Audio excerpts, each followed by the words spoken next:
Book 3, The Road, Chapter 13. East along the Tapti River Valley, the land was a verdant paradise, a patchwork of mango and pipal groves and freshly turned dark earth. By mid-October, the fields of cotton, corn, and sugarcane were in harvest, and in the lowlands paired buffalo strained to turn the crusted mud to readiness for broadcast, sowing the grain crops of autumn: millet, wheat, and barley. The monsoon-washed roads had again grown passable, and now they were a continual procession, as mile-long caravans of corn-laden bullock carts inched ponderously west toward the shipping port of Surat. The distance from Surat to Burhanpur was 150 kos, and in dry weather it could be traversed in just over a fortnight. Vasant Rao had hired 50 carts to transport the sealed bundles which he said were lead to Burhanpur, swelling his entourage of 40 Rajput horsemen by 50 low-caste drivers and bullock team. He had also hired 5 additional carts to carry provisions. Brian Hawksworth had contracted for his own cart and driver, negotiating a price of 20 rupees for cartage of his belongings all the way from Surat to Agra. He was amused to reflect that the chest containing King James's gifts for the Moghul of India traveled lashed to the bed of a ramshackle, wooden-wheeled cart originally intended for hay. The caravan had been scheduled to depart early on a Saturday morning, but the drivers had suddenly refused to budge until the following day. Hawksworth had confronted his driver, Naka, a dark-skinned, low-caste man with the spindly limbs of the underfed, and demanded to know why. Naka had twisted his head deferentially, riveting his eyes on the ground, and explained in halting Turkey. "Today is Saturday, Captain Sahib. Saturdays and Tuesdays are sacred to the goddess Devi, the Divine Mother.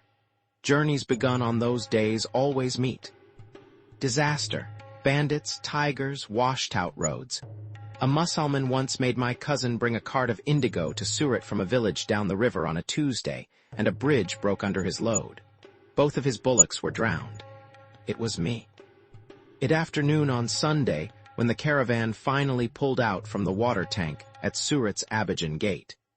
By nightfall, they had traveled 3 kos, reaching the outskirts of the village of Kasaria. The next day they made 12 kos east to reach the town of Karad, a strategic fort on the Tapti, dominated by a hilltop castle that garrisoned 200 Rajput soldiers. The next 3 days their camp stages had been the towns of Viara, Korka, and the large garrison city of Narayanpur. On the insistence of Mirza Nuruddin, Hawksworth had carried only a minimal amount of money with him. Instead, he had adopted the practice of Indian merchants, leaving a chest of silver in Surat and receiving a letter of credit, which could be debited for cash at major stops along the road to Agra. Moneylenders received negotiable notes against the silver deposit, which would be paid in Surat at 7% surcharge, thereby allowing travelers along the bandit-infested roads to carry checks instead of cash. Hawksworth found himself annoyed that Vasant Rao never allowed the caravan to stop inside the towns, where traditional Indian guest houses a stone floor and a roof are available free for travelers. Instead, they camped each evening on the outskirts, while a few Rajputs rode into the town bazaar to buy fresh vegetables, bricks of cow dung for cooking, and betel leaves for the drivers. The evening they reached Narayanpur, the governor of the garrison, Partab Shah, had paid a surprise visit to their camp, bringing his own troop of Nautch women.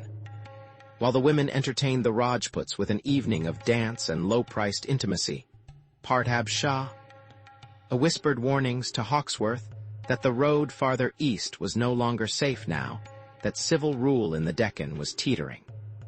The governor had offered to provide additional troops to escort the English ambassador, and his gifts for the Moghul flee through the district. To the governor's and Hawksworth's dismay, Vasant Rao had politely declined. It had been well after midnight when the governor and his aides rose to return to Narayanpur. Vasant Rao had insisted that the women be sent with him. Then he convened the Rajputs and drivers, and announced that they would assemble the caravan 2 hours before sunup the following morning, an hour earlier than usual. They would try to reach and ford the Tapti before nightfall, then veer northeast for Burhanpur. Hawksworth thought he detected a trace of worry in Vasant Rao's voice for the first time. They were well underway by sunup the next day, and as he fought off sleep in the rising heat, Hawksworth reflected on what he had seen along the road.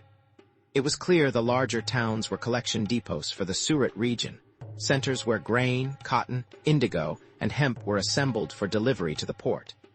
As their caravan rumbled through town after town, Hawksworth began to find them merely a provincial version of Surat, equally frenetic and self-absorbed. Their bazaars bustled with haggling brokers and an air of commerce triumphant. After a time, he began to find them more wearisome than exotic, but between these towns lived the other India, one of villages unchanged for centuries. To a Londoner and seaman, they were another world, and Hawksworth understood almost nothing of what he saw. Several times he had started to ask Vasant Rao some question about a village, but the time never seemed right. The Rajput was constantly occupied with the progress of the caravan and never spoke unless he was giving an order. The long silence of the road had gathered between them until it was almost an invisible wall. For no apparent reason, this changed suddenly on the afternoon after Narayanpur, as the caravan rumbled into the small village of Nimgal and began working its way along the single road through the town. Vasant Rao drew his mount alongside Hawksworth's and pointed to a white plaster building up ahead that dominated the center of the village. "I grew to manhood in a village such as this, Captain, in a house much like that one." There, Hawksworth examined the well-kept house and then the village around it. Spreading away on all sides were tumble-down thatch-roofed homes of sticks and clay, many raised on foot-high stilts to keep them above the seasonal mud.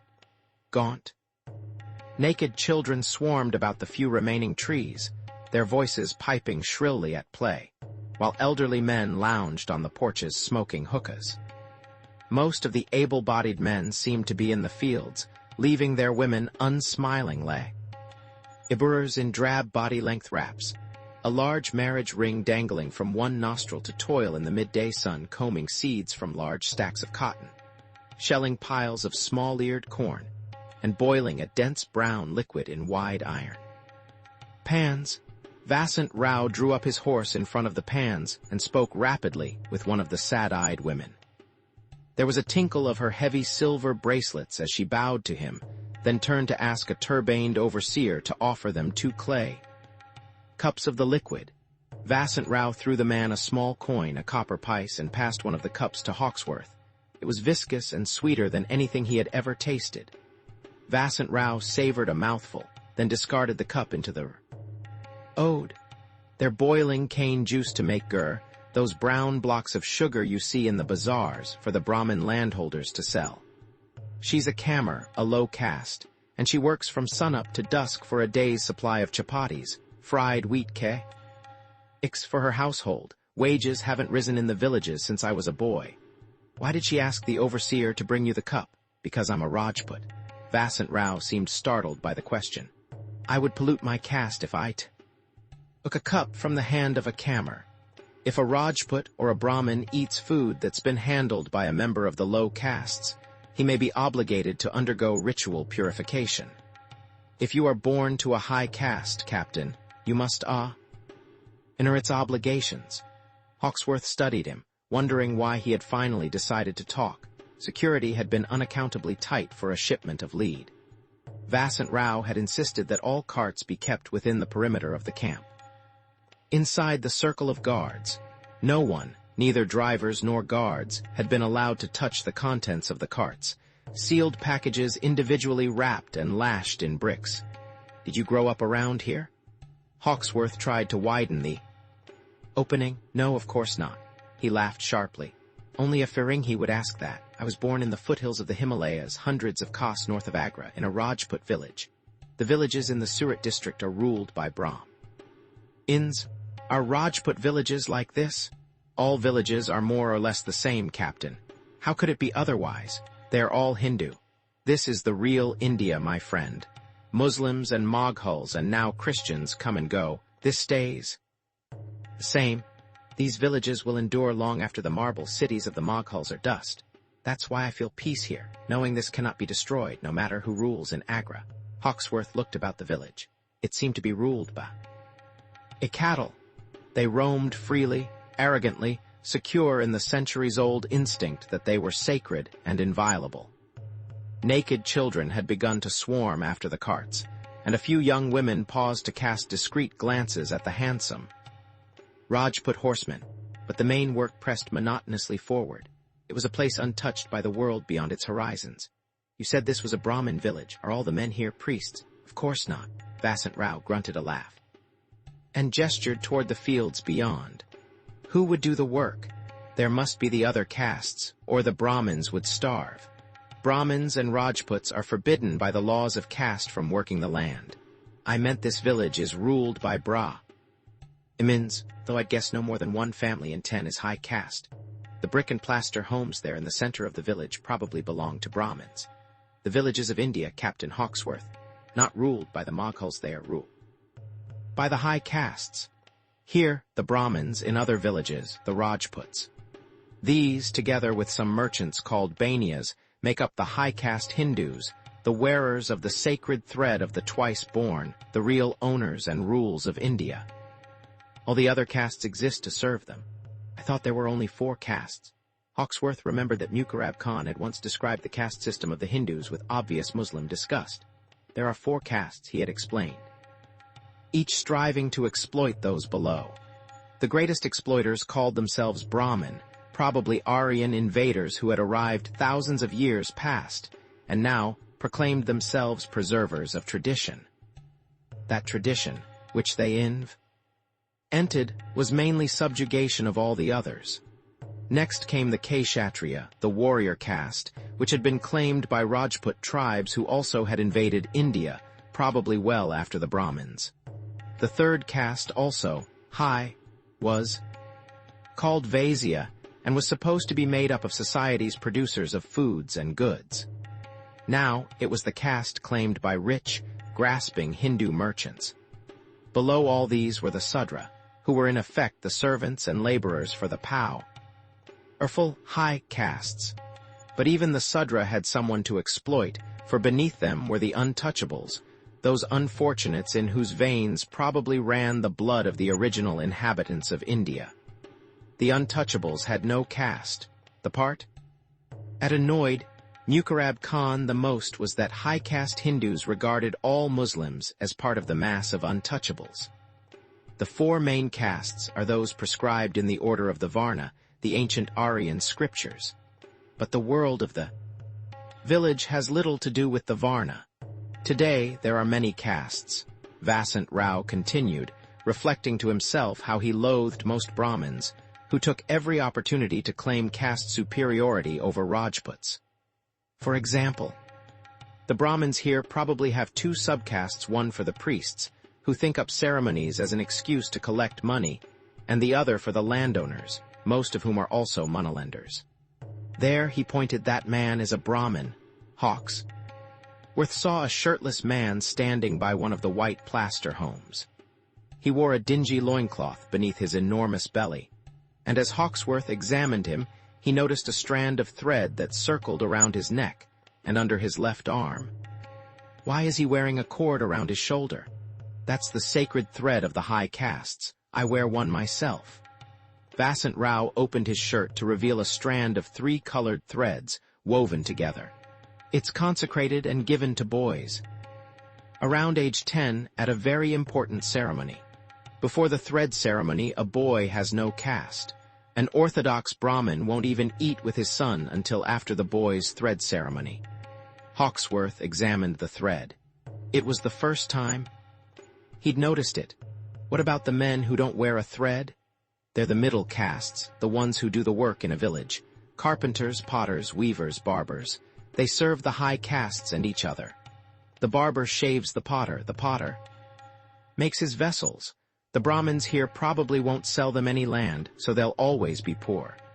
That's why the middle castes live in houses of mud and thatch instead of brick. And below them are the unclean castes. Sweepers, servants, shume, ikers, and below them are the non-Hindus, Hawkesworth thought. Me. What the hell's the reason for all this? It's worse than the class system in England. I'll drink with any man, high or low, I have. And I usually prefer to drink with the low. That may explain why most Ferenghis seem so confused and unhappy. Caste is the most important thing in life.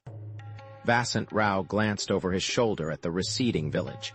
It's the reason India's civilization has lasted for thousands of years. I pity your misfortune, Captain Hawkesworth, not to have been born a Hindu. Perhaps you were once and will be again in some future life.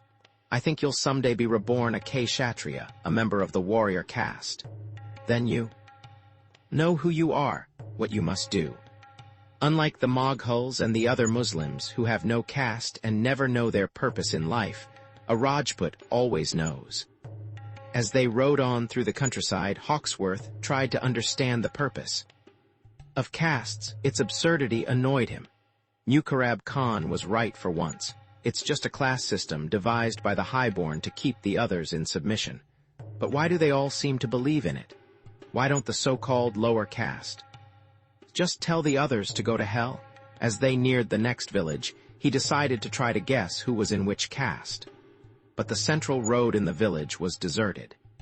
Instead, all the villagers, men and women, were clustered around a tall, brightly painted pole that had been erected near one of the dingy thatch homes. Vasant Rao's face brightened when he saw the pole. There must be a wedding here today. Have you ever seen one? No, not in India. This is a powerful moment. Aptin, when you feel the force of prana, the life spirit. Vasant Rao pointed toward a pavilion that had been erected next to the marriage pole. From horseback, Hawkesworth could just make out the bride and groom, both dressed in red wraps, trimmed in silver. The groom wore a high turban, on top of which were ceremonial decorations, and the bride was so encrusted with precious metals she might have been a life-size ornament. Her hands, wrists, feet, ankles, and her head were all adorned with elaborately worked silver rings, bracelets, medallions. Her necklace was a string of large gold coins. Where'd she get all the silver and gold? Her father is probably a big landowner. Those ornaments are her savings and part of her dowry. Look, all the women wear thick bracelets of silver on their ankles. There's much gold and silver in India, Captain. As Hawkesworth watched, a Brahmin priest, his forehead streaked with white clay, finished lighting a fire in a central brazier and then began to recite. The priest is reciting from the Vedas, Sanskrit scriptures thousands of years old. Vasant Rao continued as they watched. This is a ritual going back to the dawn of time. The couple began, repeating the priest's verses, their faces intent and solemn. They're taking the marriage vows now. There are 7. The most important is the wife's vow of complete obedience to her husband. See the silver knife he carries. That's to symbolize his dominion over her. But really, she will belong to his entire family when she finally comes to live at his house. What do you mean by finally? These things take time. To begin with, a marriage proposal must come from the family of the Earl. As she approaches womanhood, her father will hire a marriage broker, probably the village barber, to go to surrounding villages to look for a suitable match. I remember when I was young and they used to come to my village. Vasant Rao.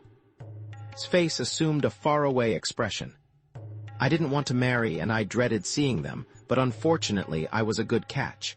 My subcaste is high and I had many sisters, which meant more women to share the work in our house. Then one day my father ordered the priest to cast my horoscope, and I knew I was lost. A broker had brought an inquiry from a girl who had a compatible horoscope. Soon after, the engagement ceremony was held in our house. The girl was not there, of course. I didn't see her until 3 years later, when we finally had the ceremony you see here. The bride and groom were standing together now, and they began to circle the fire while the women standing nearby sang a manata. This repetitive song. Hawkesworth counted 7 turns of the fire. Then they seated themselves and the priest placed a red dot on the forehead of man and wife. They'll feast tonight, and then the groom will return to his village. Vasant Rao spur his mount to catch up with the caravan. Later she and her family will go there for more ceremonies. After that the groom may not see her again for several years, until the day her father decides she's ready for the gauna, the consummation, the marriage. I didn't see my bride again for 2 years. What happened then? She came to my village for a few days and stayed in the women's quarters. The men and women sleep apart in these villages, and I had to go there and try to find her cot. After that, she went back home, and it was several months later before I saw her again. Then she came back for a longer time.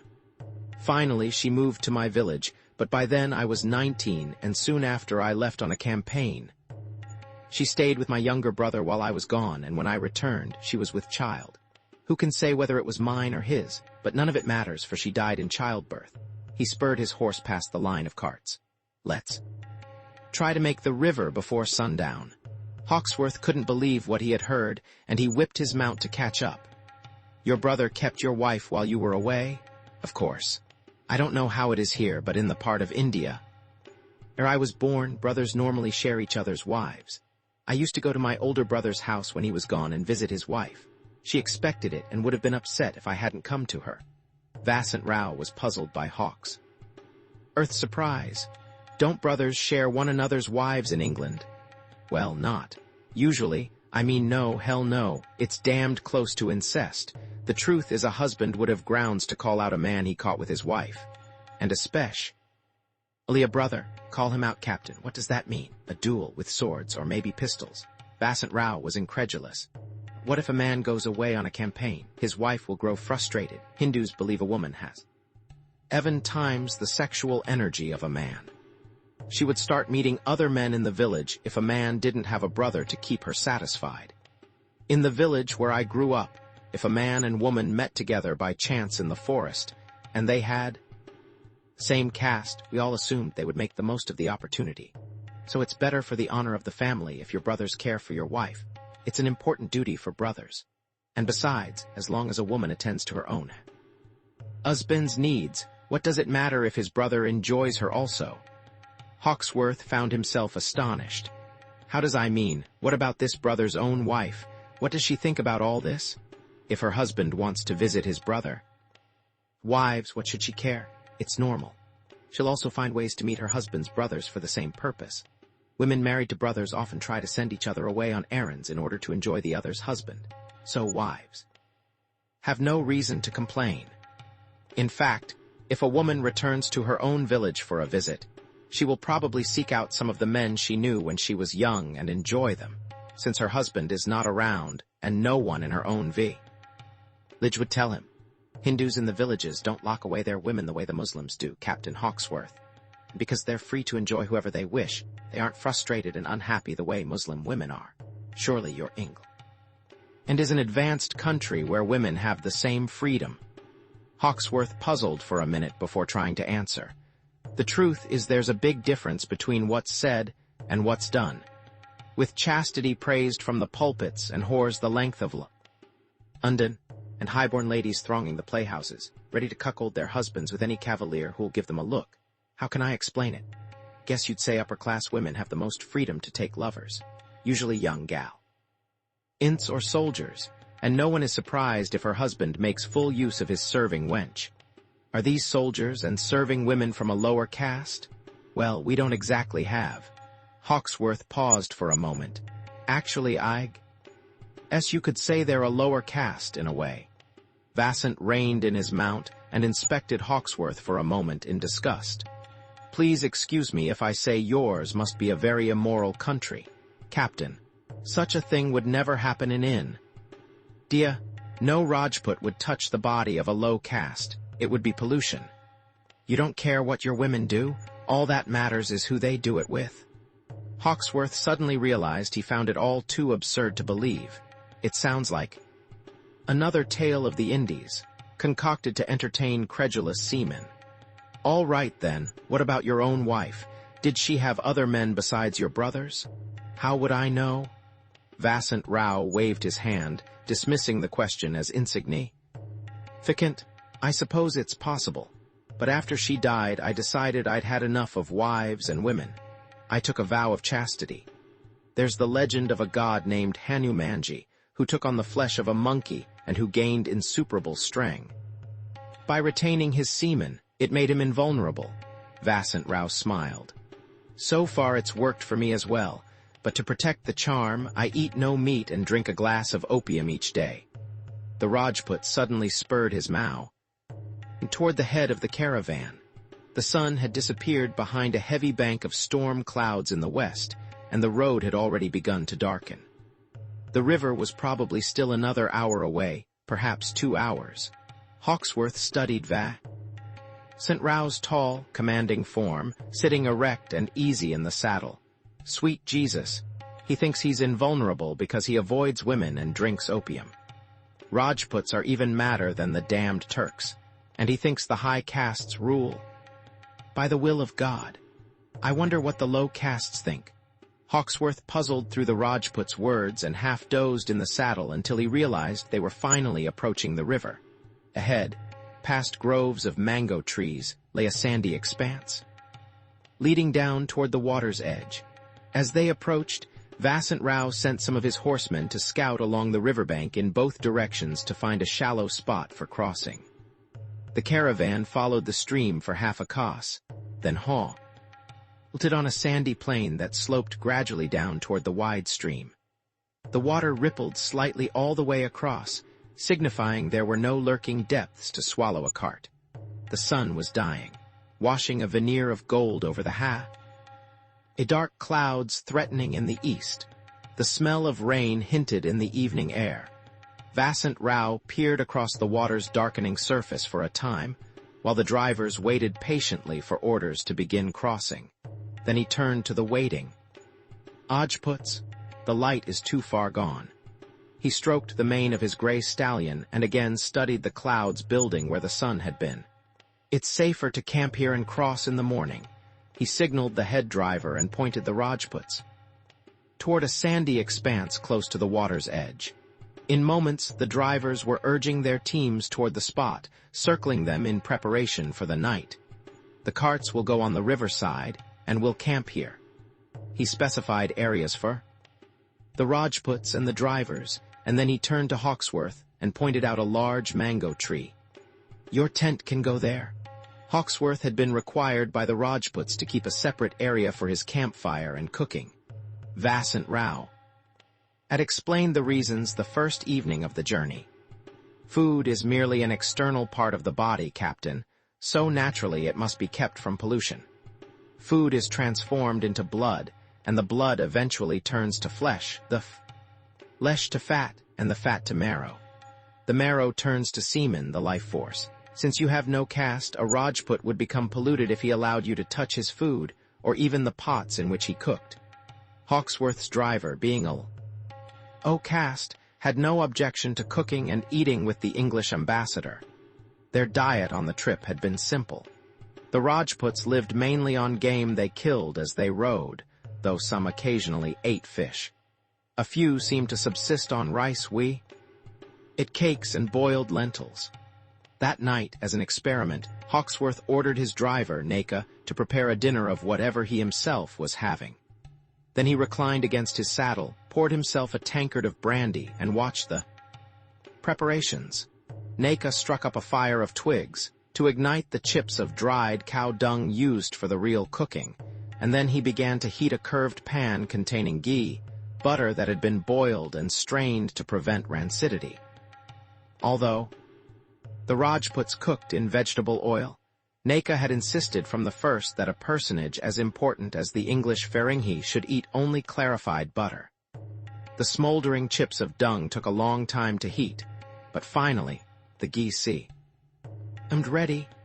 Neka had ground spices as he waited, and he began to throw them into the hot fat to sputter. Then he chopped vegetables and dropped them in to fry.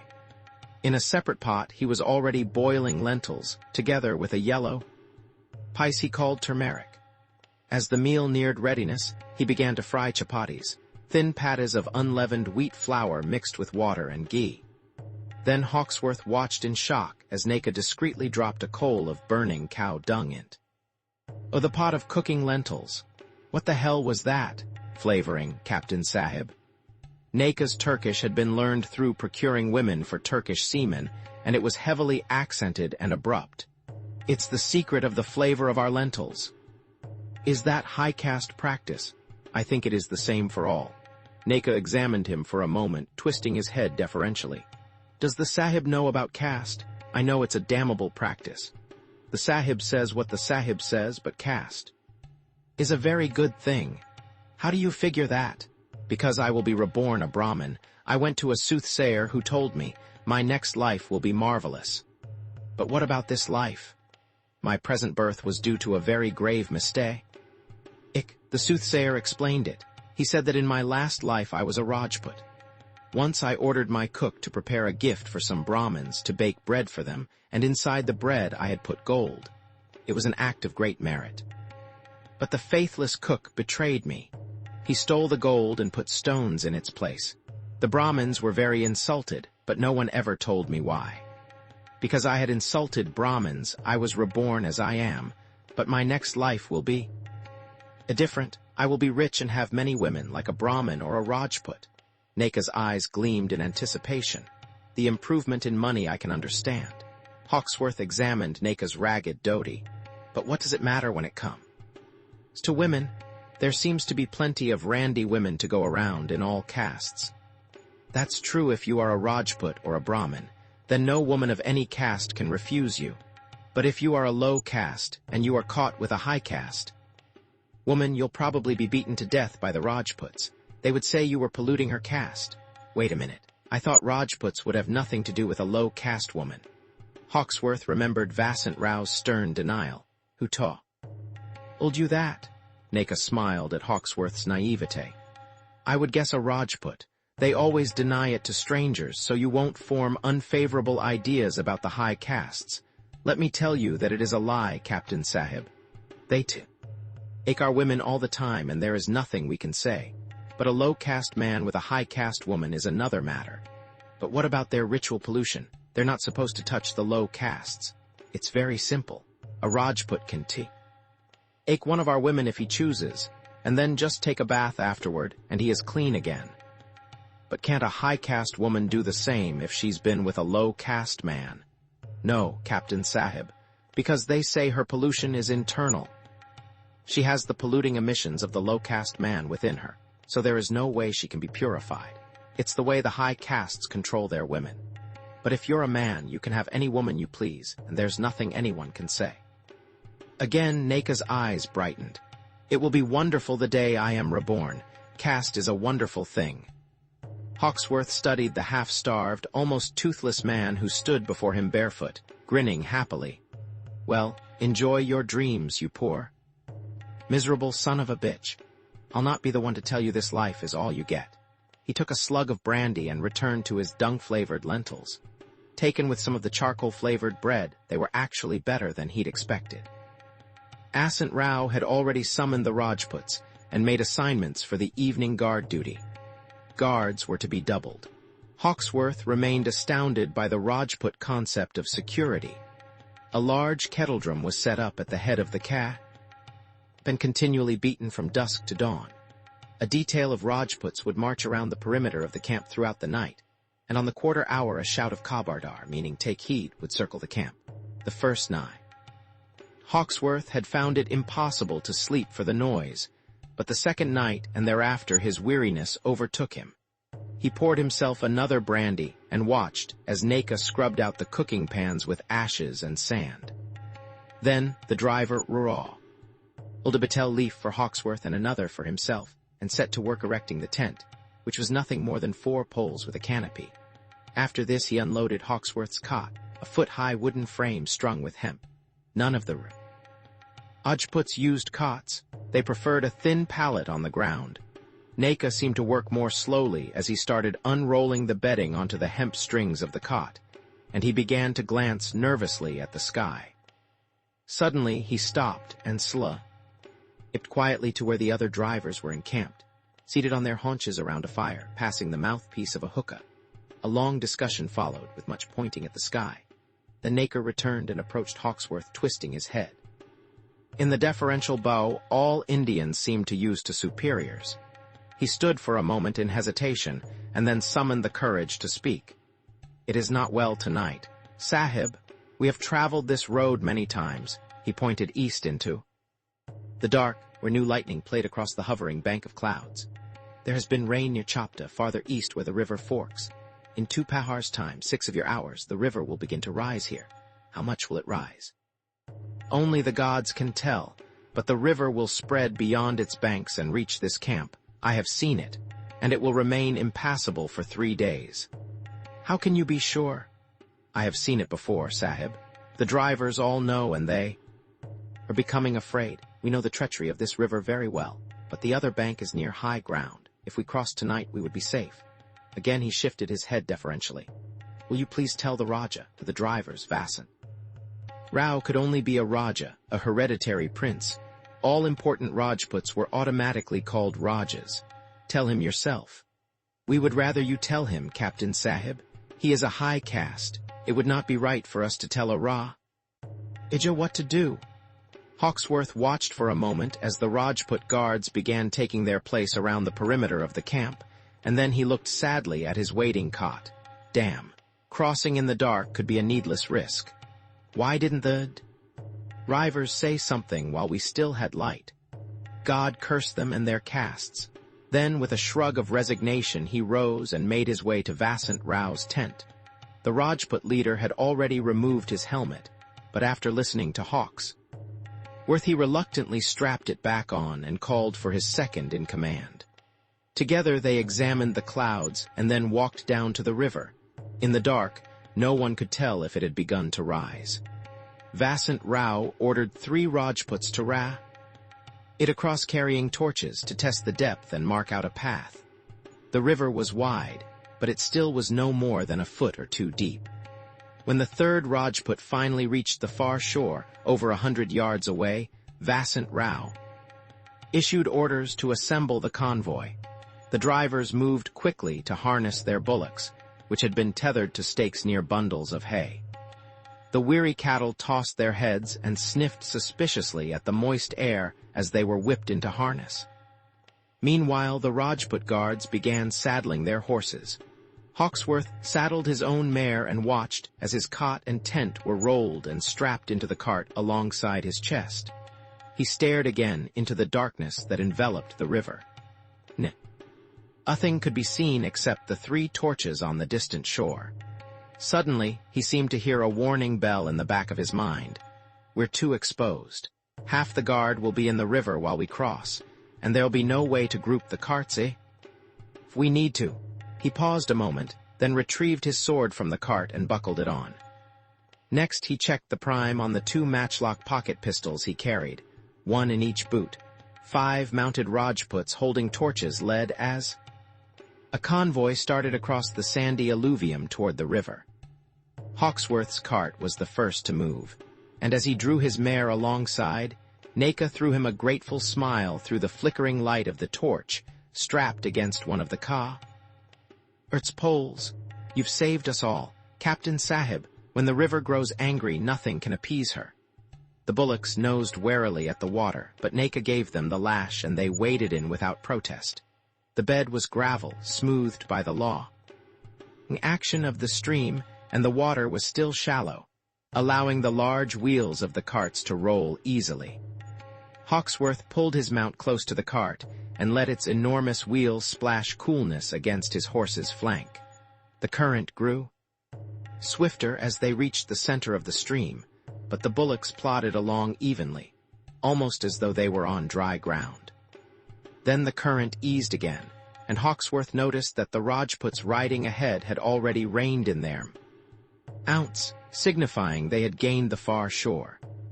Their 5 torches merged with the 3 of the Rajputs already waiting, and together they lined the water's edge. Hawksworth twisted in the saddle and looked back at the line of carts. They traveled rest in pairs, a torchman riding between, and the caravan had become an eerie procession of waving lights and shadows against the dark water. The last carts were in the river now, and Vasant Rao was riding rapidly toward him, carrying torch, Looks like I was wrong again, Hawksworth thought, and he turned to rein his horse as it stumbled against a submerged rock. The torches along the shore were gone. He stared in disbelief for a moment, and then he saw them sputtering in a water's edge. Lightning flashed in the east, revealing the silhouettes of the Rajputs' mounts stumbling along the shore, their saddles empty. He whirled to check the caravan behind him, and at that moment, an arrow ricocheted off the pole of the car and ripped cleanly through the side of his jerkin. He suddenly realized the torch lashed to the side of the cart illuminated him brilliantly, and he drew his sword and swung at its base, slicing it in half. As it fell sputtering, he saw a second arrow catch Naka squarely in the throat, and he watched the driver spin and slump wordlessly into the water. God-forsaken luckless Hindu. Now you can be reborn a Brahmin, only sooner than you thought. A shout of alarm erupted from behind, and he looked to see the remaining Rajputs charging in formation, bows already drawn. The water churned around him as they dashed by, advancing on the shore. The Rajputs' horn bows hissed in rapid succession as they sent volleys of bamboo arrows into the darkness. But the returning rain of arrows was dense and deadly. He saw the Rajput nearest him suddenly pivot backward in the saddle, an arrow lodged in his groin, below his leather chest guard. Hawksworth watched incredulously as the man clung to his saddle horn for a long last moment, pulling himself erect and releasing a final arrow before tumbling into the water. Again lightning flared across the sky, and in the sudden illumination Earth could see shapes along the shore, an army of mounted horsemen, well over 100. They were drawn in tight formation, calmly firing into the approaching Rajputs. The lightning flashed once more, a broad sheet of fire across the sky. And at that moment, Hawksworth saw Vasant Rao gain the shore, where he was instantly surrounded by a menacing wall of shields and pikes. Then more of the Rajputs gained the shore, and he could hear their chant of Ram Ram, their famous bat cry. The horsemen were moving on the caravan now, and when the lightning blazed again, Hawksworth realized he had been surrounded. The dark figure in the lead seized Hawksworth's right arm from behind and began to grapple for his sword. As he struggled to draw it away, the butt end of a pike came down hard on his forearm. A shot of pain pierced through to his mind, clearing away the last haze of the brandy. "You bastard." Hawksworth realized he was shouting in English. "Get Eddie to die." He twisted forward and with his free hand stretched for the pistol in his boot. Slowly his grip closed about the cool horn of the handle, and with a single motion he drew it upward, still grasping the sword. As he raised himself erect, he caught the outline of a dark object swinging above him in the air. Then the lightning flashed again, glinting off the 3 large silver knobs. They were being swung by the man who held his sword arm. My God, it's a gurz, the 3-headed club some of the Rajputs carry on their saddle. It's a killer. He heard it arc above him, singing through the dark. Unlike the Rajputs, he had no leather helmet, no padded armor. There was no time to avoid the blow, but he had pistol now, and he shoved it into the man's gut and squeezed. There was a sudden blinding flash of light. It started at his hand, but then it seemed to explode inside his skull. The world had grown white, like the marble walls of Mughul Khan's music room, and for a moment he thought he heard again the echo of drumbeats. The cycle swelled sensuously, then suddenly reached its culmination when all pent-up emotion dissolved. In the silence that followed, there was only the face of Mughul Khan, surrounded by his eunuchs, his smile slowly fading into black. Book 3, The Road, Chapter 14. The light of a single flame tip burned through the haze of his vision, and then he heard words around him, in a terse language as ancient as time. He tried to move, and an aching soreness shot through his shoulders and into his groin. His head seemed afire. I must be dead. Why is there still pain? He forced his swollen eyelids wider, and a room slowly began to take form. It was a cell, with heavy bamboo slats over the windows and an ancient wooden latch on the door. The floor was earth, and the walls gray mud with occasional inscriptions in red. Next to him was a silhouette, the outline of a man squatting before an oil lamp and slowly repeating a sharp, toneless verse. He puzzled at the words as he studied the figure. It's the language of the priest at the wedding. It must be Sanskrit. But who? He pulled himself upward on an elbow and turned toward the figure, which seemed to flicker in the undulating shadows. And he recognized the profile of Vasant Rao. The verses stopped abruptly, and the Rajput turned to examine him. So you're not dead. That could be a mistake you'll regret. Vasant Rao's face sagged, and his once haughty mustache was an unkempt tangle. He stared at Hawksworth a moment more, then turned back to the lamp. The Sanskrit verses resumed. Where the hell are we? Vasant Rao paused, and then slowly revolved toward Hawksworth. In the fortress village of Bandu, 10 Kosno, earthwest of the town of Chopta. It's the mountain stronghold of the Chandela dynasty of Rajputs. And who the hell are they? They claim direct descent from the ancient solar race of Rajputs described in the Puranas. Who knows, but that's what they believe. What we all do know is they've defended these hills for all of time. Did they take the caravan? A bolt of humiliation and pain swept through Vasant Rao's eyes for a moment, and then his reserve returned. Yes, it was Aiken. So your mighty solar race is really a breed of God-cursed common bandits. Bandits they are, they always have been. Common, no, they're professionals, honorable men of high caste thieves, like some of the merchants I've met.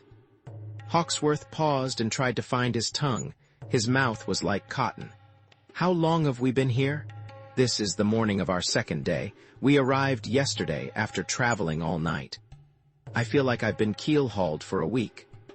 Hawksworth gingerly touched his forehead, and there was a pulse of pain. Vasant Rao listened with a puzzled expression. You were tied over your horse. Some of the clan wanted to kill you and leave you there, but then they decided that would give you too much honor. What the hell are you talking about? I remember I gave them a fight. You used a pistol. You killed a man, the head of this dynasty, with a pistol. The words seemed to cut through the shadows of the room. The pain returned and ached. Through Hawksworth's body, more deaths. The 2 men who died on the Discovery. I saw Naka die with an arrow in his throat. And how many of the Rajput guards died? Why am I always in the middle of fighting and death? The bastards killed my driver. The driver was nothing, a low caste. He shrugged it away. You are an important Feringhi. You would not have been harmed. You should never have drawn a pistol, and then you allowed yourself to be captured. It was an act beneath honor. The women spat on you and your horse when you were brought through the streets. I have no doubt they'll kill us both now. Who's left alive? No one. My men died like Rajputs. A trace of pride flashed through his eyes before they dimmed again with sadness. When they knew they could not win, that they had failed the prince, they vowed to die fighting. And all did. But you're still alive. The words seemed almost like a knife in the Rajput's heart. They would not kill me, or let me die honor. Obli. He paused and stared at Hawksworth. There was a reason, but it doesn't concern you. So all the men died. But why did they kill the drivers? The drivers weren't killed. Vasant Rao looked surprised. I never said that. I keep forgetting. Hawksworth told himself that only high castes count as men in this God-forsaken land. This whole damned country is mad. The absurdity overwhelmed him. Low castes, your own people, handled like slaves, and high castes who kill each other in the name of honor. A pox on Rajputs and their fornicating honor. Honor is very important. Without honor, what is left? We may as well be without caste. The warrior cast lives by a code set down in the laws of Manu. Many thousands of years ago. He saw Hawksworth's impatience and smiled sadly. Do you understand what's meant by Dharma? It sounds like another damned Hindu invention. Another excuse to take life. Dharma is something, Captain Hawksworth, without which life no longer matters. No Christian or Muslim has ever been able to understand Dharma, since it is the order that defines our castes, and those born outside India are doomed to live forever without a caste. Dharma. defines who we are and what we must do if we are to maintain our caste. Warfare is the dharma of the Kshatriya, the warrior caste. And I say a pox on caste. What's so honorable about Rajputs slaughtering each other? Warriors are bound by their dharma to join in battle against other warriors. A warrior who fails in his duty sins against the dharma of his caste. Vasant Rao paused. But why am I bothering to tell you this? I sound like Krishna lecturing Arjuna on his duty as a warrior. Who's Krishna? Another Rajput? He's a god, Captain Hawksworth, sacred to all Rajputs. He teaches us that a warrior must always honor his dharma. Vasant Rao's eyes seemed to burn through the shadows of the cell. From outside, Hawksworth heard the distant chantings of some village ceremony. If you'll listen, Feringhi Captain, I'll tell you something about a warrior's dharma. There's a legend, many thousands of years old, of a great battle joined between two branches of a powerful dynasty in ancient India. Two kings were brothers and they shared a kingdom, but their sons could not live in peace. One branch wished to destroy the other. Eventually a battle was joined, a battle to the death.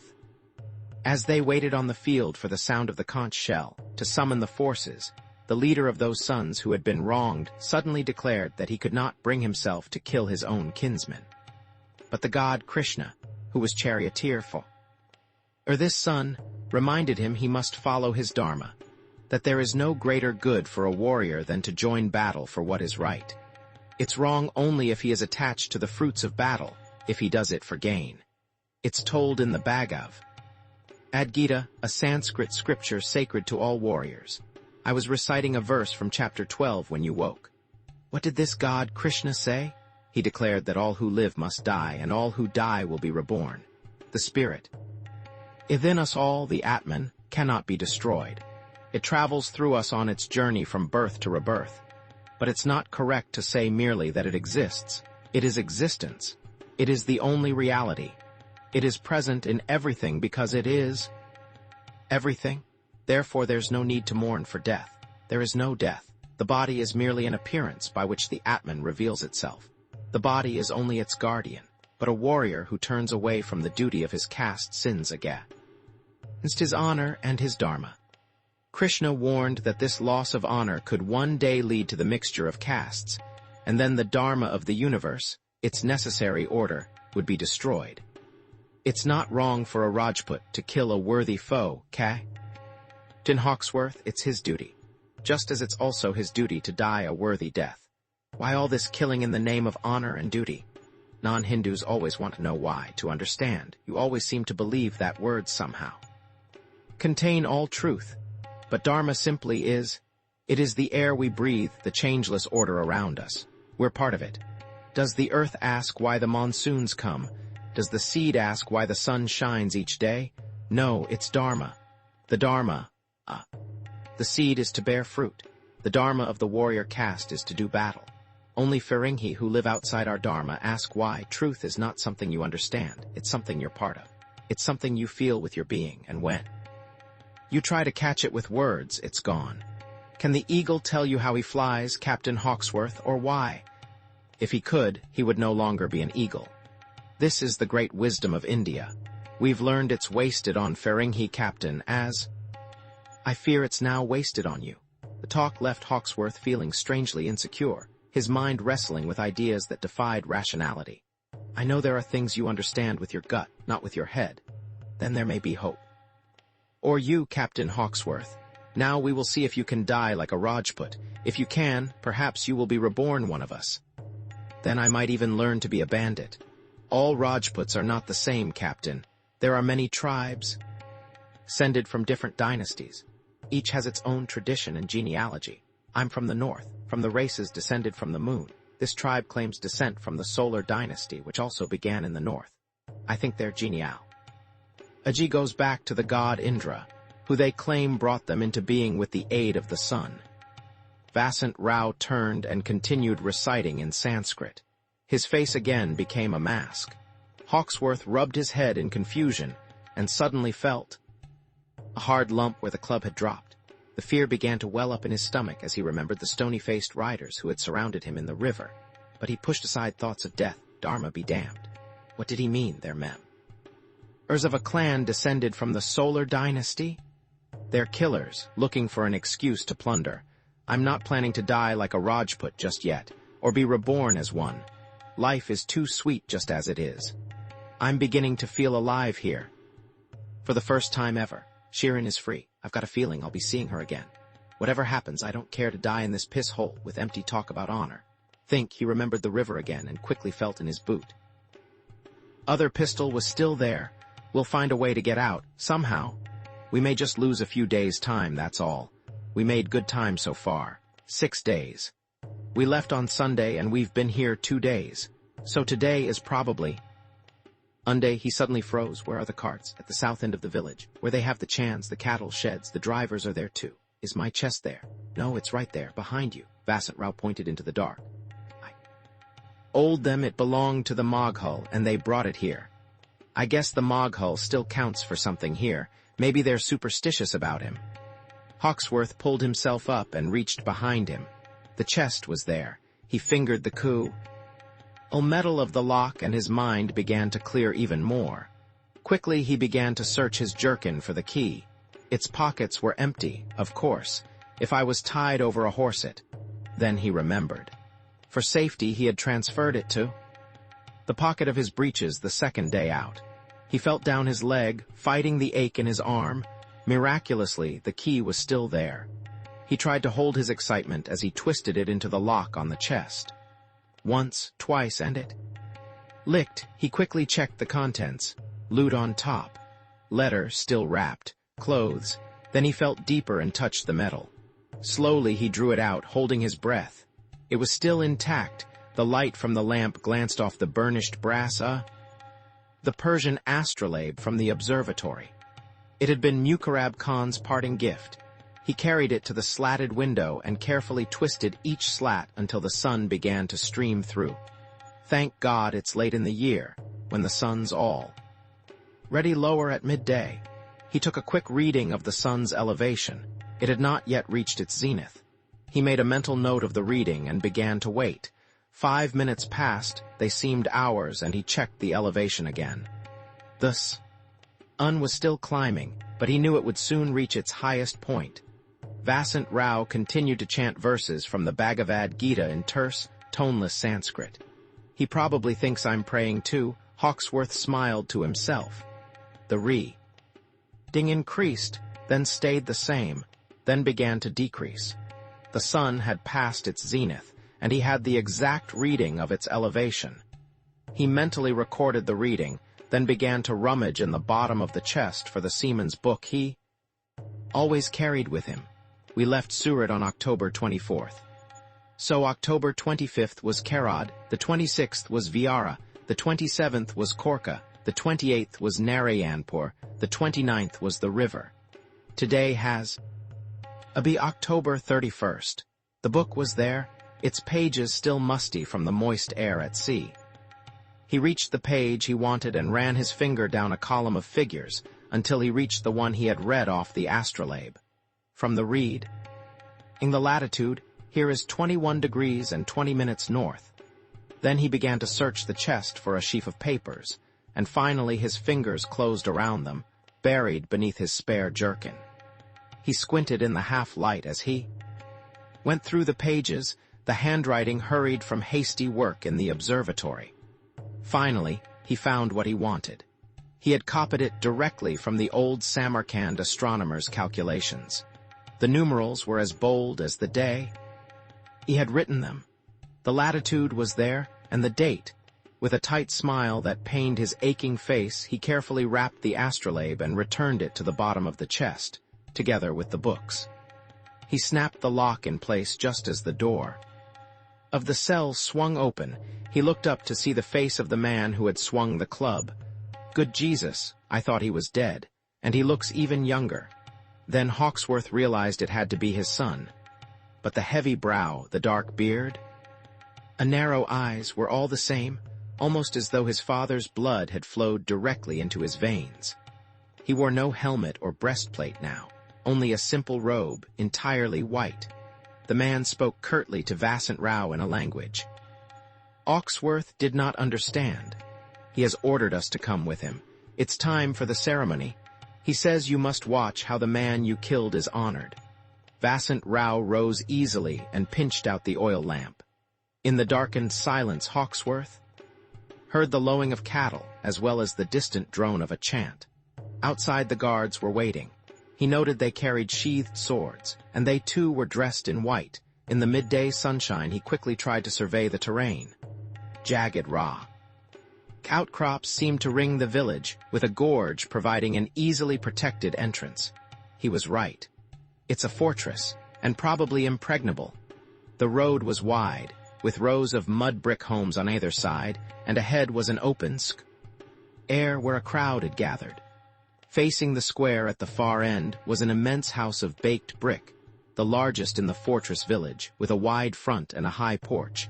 As they approached the square, Hawksworth realized a deep pit had been newly excavated directly in the center. Mourners clustered nearby, silently waiting, while a group of women, 5 in all, held hands and moved slowly around the pit, intoning a dirge. As they reached the side of the opening, he saw the Rajput's body, lying face up on a fragrant bier of sandalwood and neem branches. His head and beard had been shaved and his body bound in a silk winding sheet. He was surrounded by garlands of flowers. The wood in the pit smelled of ghee and rose-scented coconut oil. Nearby, Brahmin priests recited in Sanskrit. His body will be cremated with the full honor of a Rajput warrior. Vasant Rao stood alongside. It's clear the Brahmins have been paid enough. Hawksworth looked round at the square and the nearby houses, their shutters all sealed in mourning. Chanting priests in ceremonial robes had stationed themselves near the large house, and an Arabian mare, all white and bedecked with flowers, was tied at the entrance.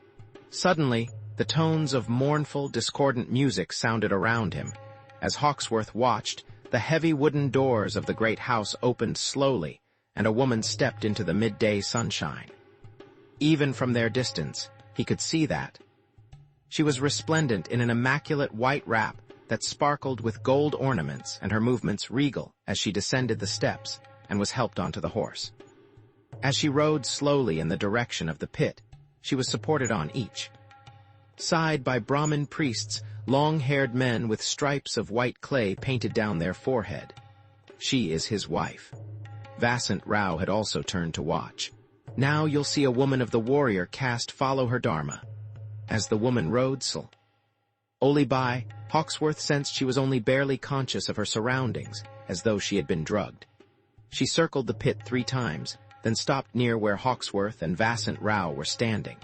As the priests helped her down from the mat, one urged her to drink again from a cup of dense liquid he carried.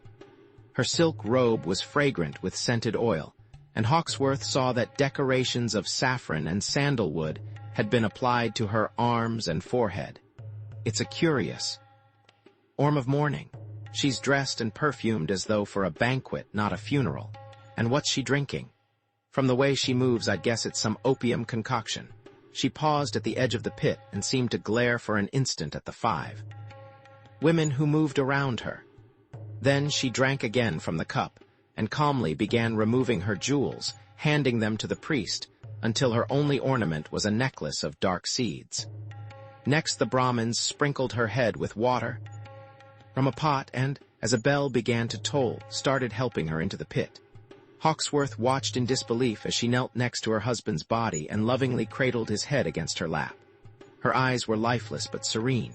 The realization of what was happening struck Hawksworth like a blow in the chest. But how could it be true? It was unthinkable.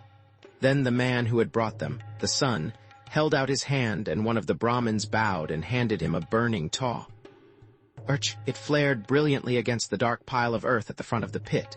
God Almighty. No. Hawksworth instinctively started to reach for his pistol. A deafening chorus of wails burst from the waiting women as the young man flung the torch directly by the head of the bier. Next, the priests threw more lighted torches alongside the corpse, followed by more oil. The flames licked tentatively around the edges of the wood, then burst across the top of the pyre. The fire swirled around the woman, and in an instant her oil-soaked robes flared, enveloping her body and igniting her hair.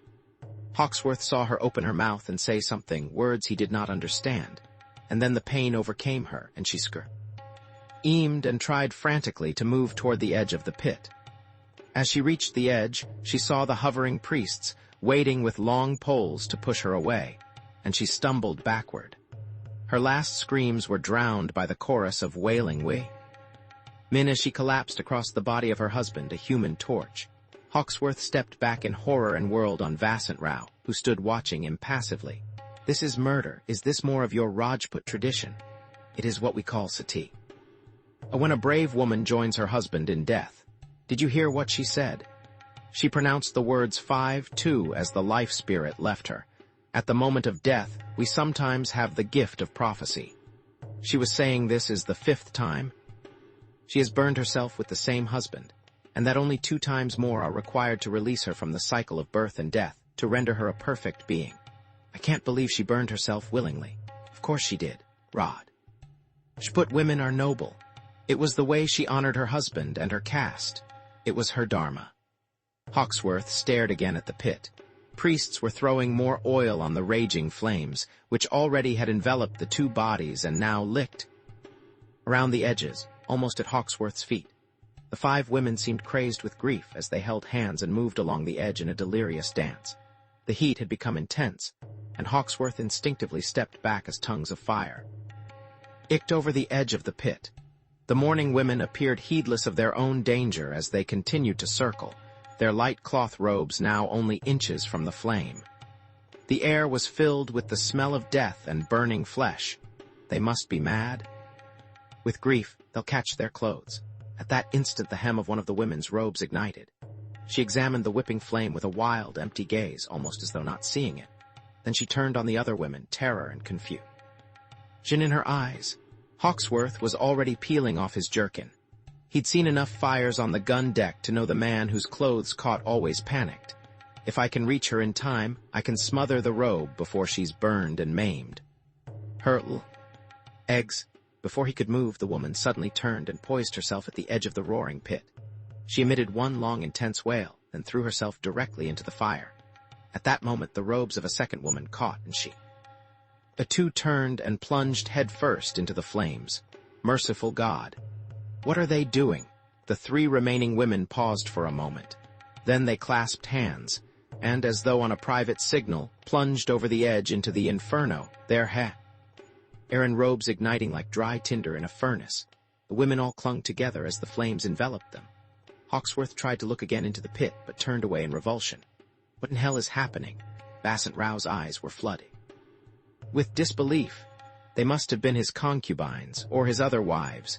Only his first wife was allowed to have the place of honor beside his body. The Rajput struggled for composure. "I've never seen so many women die in a sati. He seemed unable to find words. It's almost too much. How did such a murderous custom begin?" Hawksworth's eyes were seared now from the smoke and the smell of burning flesh. "It's unworthy of humanity. We believe aristocratic Rajput women have always wished to do it, to honor their brave warriors. The Moghul has tried to stop it, however. He claims it began only a few centuries ago, when a Rajput Raja suspected the women in his palace were trying to poison him and his ministers. Some believe the Raja decreed that custom as protection for his own life, and then others followed. But I don't think that's true. I believe women in India have always done it, from ancient times. But what does it matter when it began? Now all Rani, the wives of Rajas, follow their husbands in death and consider it a great honor. Today, it seems his other women also insisted on joining her. I think it was against her wishes. She did not want to share her moment of glory. Sati is a noble custom, Captain Hawksworth, part of that Rajput strength of character wanting in other races. A hand seized Hawksworth's arm roughly and jerked him back through the crowd, a sea of eyes burning with contempt. Amid the drifting smoke, he caught a glimpse of the bullock carts of the caravan, lined along the far end of the road leading into the fortress. The drivers were nowhere to be seen, but near the carts were cattle sheds for the bullocks. If they can send innocent women to their death, life means nothing here. They'll kill us for sure. He turned to Vasant Rao, whose face showed no trace of fear. The Rajput seemed oblivious to the smell of death as smoke from the fire engulfed the palms that lined the village roads. They were approaching the porch of the great house where the head of the dynasty had lived. 2 guards shoved Hawksworth roughly to his knees. He looked up to see, standing on the porch of the house, the young man who had tossed the torch into the pit. He began speaking to them in the tones of an announcement. He's the son of the man you killed. He has claimed leadership of the dynasty and calls himself Raj Singh. Vasant Rao translated rapidly as the man continued speaking. He says that tomorrow there will be an eclipse of the sun here. It is predicted in the Panjaka, the Hindu manual of astrology. His father, the leader of this dynasty of the sun, has died, and tomorrow the sun will die also for a time. The Brahmins have said it is fitting that you die with it. For high castes in India, the death of the sun is an evil time, a time when the 2 great powers of the sky are in conflict. On the day of an eclipse, no fires are lit in our homes. Food is discarded, and all open earthenware pots are smashed. No one who wears the sacred thread of the twice-born can be out of doors during an eclipse. The Brahmin astrologers have judged it is the proper time for you to pay for your cowardly act.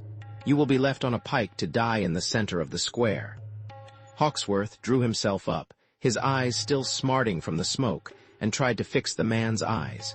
Then he spoke in a voice he hoped would carry to all the waiting crowd. Tell him his Brahmin astrologers know not the truth, neither past nor future. Hawksworth forced himself to still the tremble in his voice. There will be no eclipse tomorrow. His Brahmins, who cannot foretell the great events in the heavens, should have no right to work their will on earth. Have you gone mad? Vasant Rao turned and glared at him as he spat the words in disgust. Why not try to die with dignity? Tell him. Vasant Rao stared at Hawksworth in dumb amazement. You think we're all fools? The eclipse is foretold in the Panjaka. It is the sacred book of the Brahmins. It's used to pick auspicious days for ceremonies, for weddings, for planting crops. Eclipses are predicted many years ahead in the Panjaka. They have been forecast in India for centuries. Don't Europeans know an eclipse is a meeting of the sun and moon? Nothing can change that. Tell him what I said. Exactly. Vas? And Rao hesitated for a few moments and then reluctantly translated. The Rajput chieftain's face did not change and his reply was curt. Vasant Rao turned to Hawksworth. He says you are a fool as well as an untouchable. Tell him that if I am to die with the sun, he must kill me now. I spit on his Brahmins and their Panjaka. I say the eclipse will be this very day, in less than 3 hours. In 1 pahar, yes.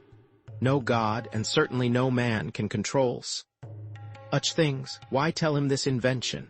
Vasant Rao's voice rose with his anger. When this thing does not happen, you will die in even greater dishonor. Tell him. Vasant Rao again translated, his voice hesitant. Raj Singh examined Hawksworth skeptically. Then he turned and spoke to one of the tall Rajputs standing nearby, who walked to the end of the porch and summoned several Brahmin priests. After a conference marked by much angry shouting and gesturing, one of the Brahmins turned and left. Moments later he reappeared carrying a book. They have consulted the Panjaka again. Vasant Rao pointed toward the book, as one of the Brahmins directed a stream of language at Raj Singh. He says there is no mist. Aching the date of the eclipse and the time. It is in the lunar month of Asvina, which is your September-October. Here in the Deccan, the month begins and ends with the full moon. The Thai or lunar day of the eclipse begins tomorrow. As Hawksworth listened, and he felt his heart begin to race. The calculations at the observatory had a lot to say about your Panjaka's lunar calendar, and they showed how unwieldy it is compared to the solar calendar the Arabs and Europeans use. A cycle of the moon doesn't divide evenly into the days in a year. So your astrologers have to keep adding and subtracting days and months to keep years the same length. It's almost impossible to relate a lunar calendar accurately to a solar. Jamshid Beg, the astronomer from Samarkand, loved to check out the predictions in the Hindu Panjika. If I deciphered his calculations right, this is one eclipse the Panjika called wrong.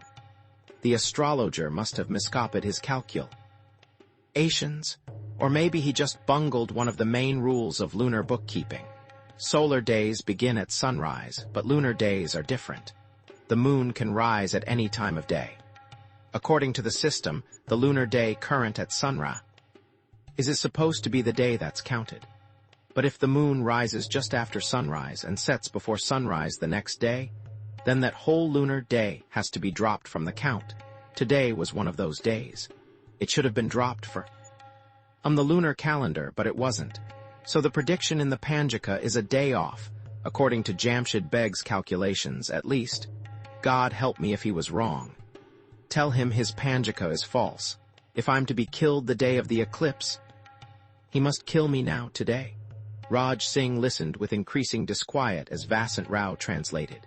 He glanced nervously at the Brahmins and then replied in a low voice. Vasant Rao turned to Hawksworth. He asks what proof you have of your forecast. Hawksworth looked around. What proof could there be of an impending eclipse? My word is my word. Another exchange followed. He is most doubtful you are wiser than the Panjika. Vasant Rao paused for a moment, then continued. I am doubtful as well. He says that if you have invented a lie, you are very foolish, and we will all soon know. Tell him he can believe as he chooses. The eclipse will be today. Again, there was an exchange. Then Vasant Rao turned to Hawksworth, a mystified expression on his face. He says if what you say is true, then you are an avatar, the incarnation of a god. If the eclipse is today, as you say, then the village must begin to prepare immediately. People must move indoors. Once more, is what you say true? It's true.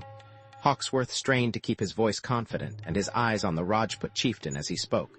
It doesn't matter whether he believes or not. Raj Singh consulted again. The Brahmin priests, who had now gathered around. They shifted nervously, and several spat to emphasize their skepticism. Then the Rajput leader returned and spoke again to Vasant Rao. He says that he will take the precaution of ordering a high caste indoors. If what you say comes to pass, then you have saved the village from a great harm.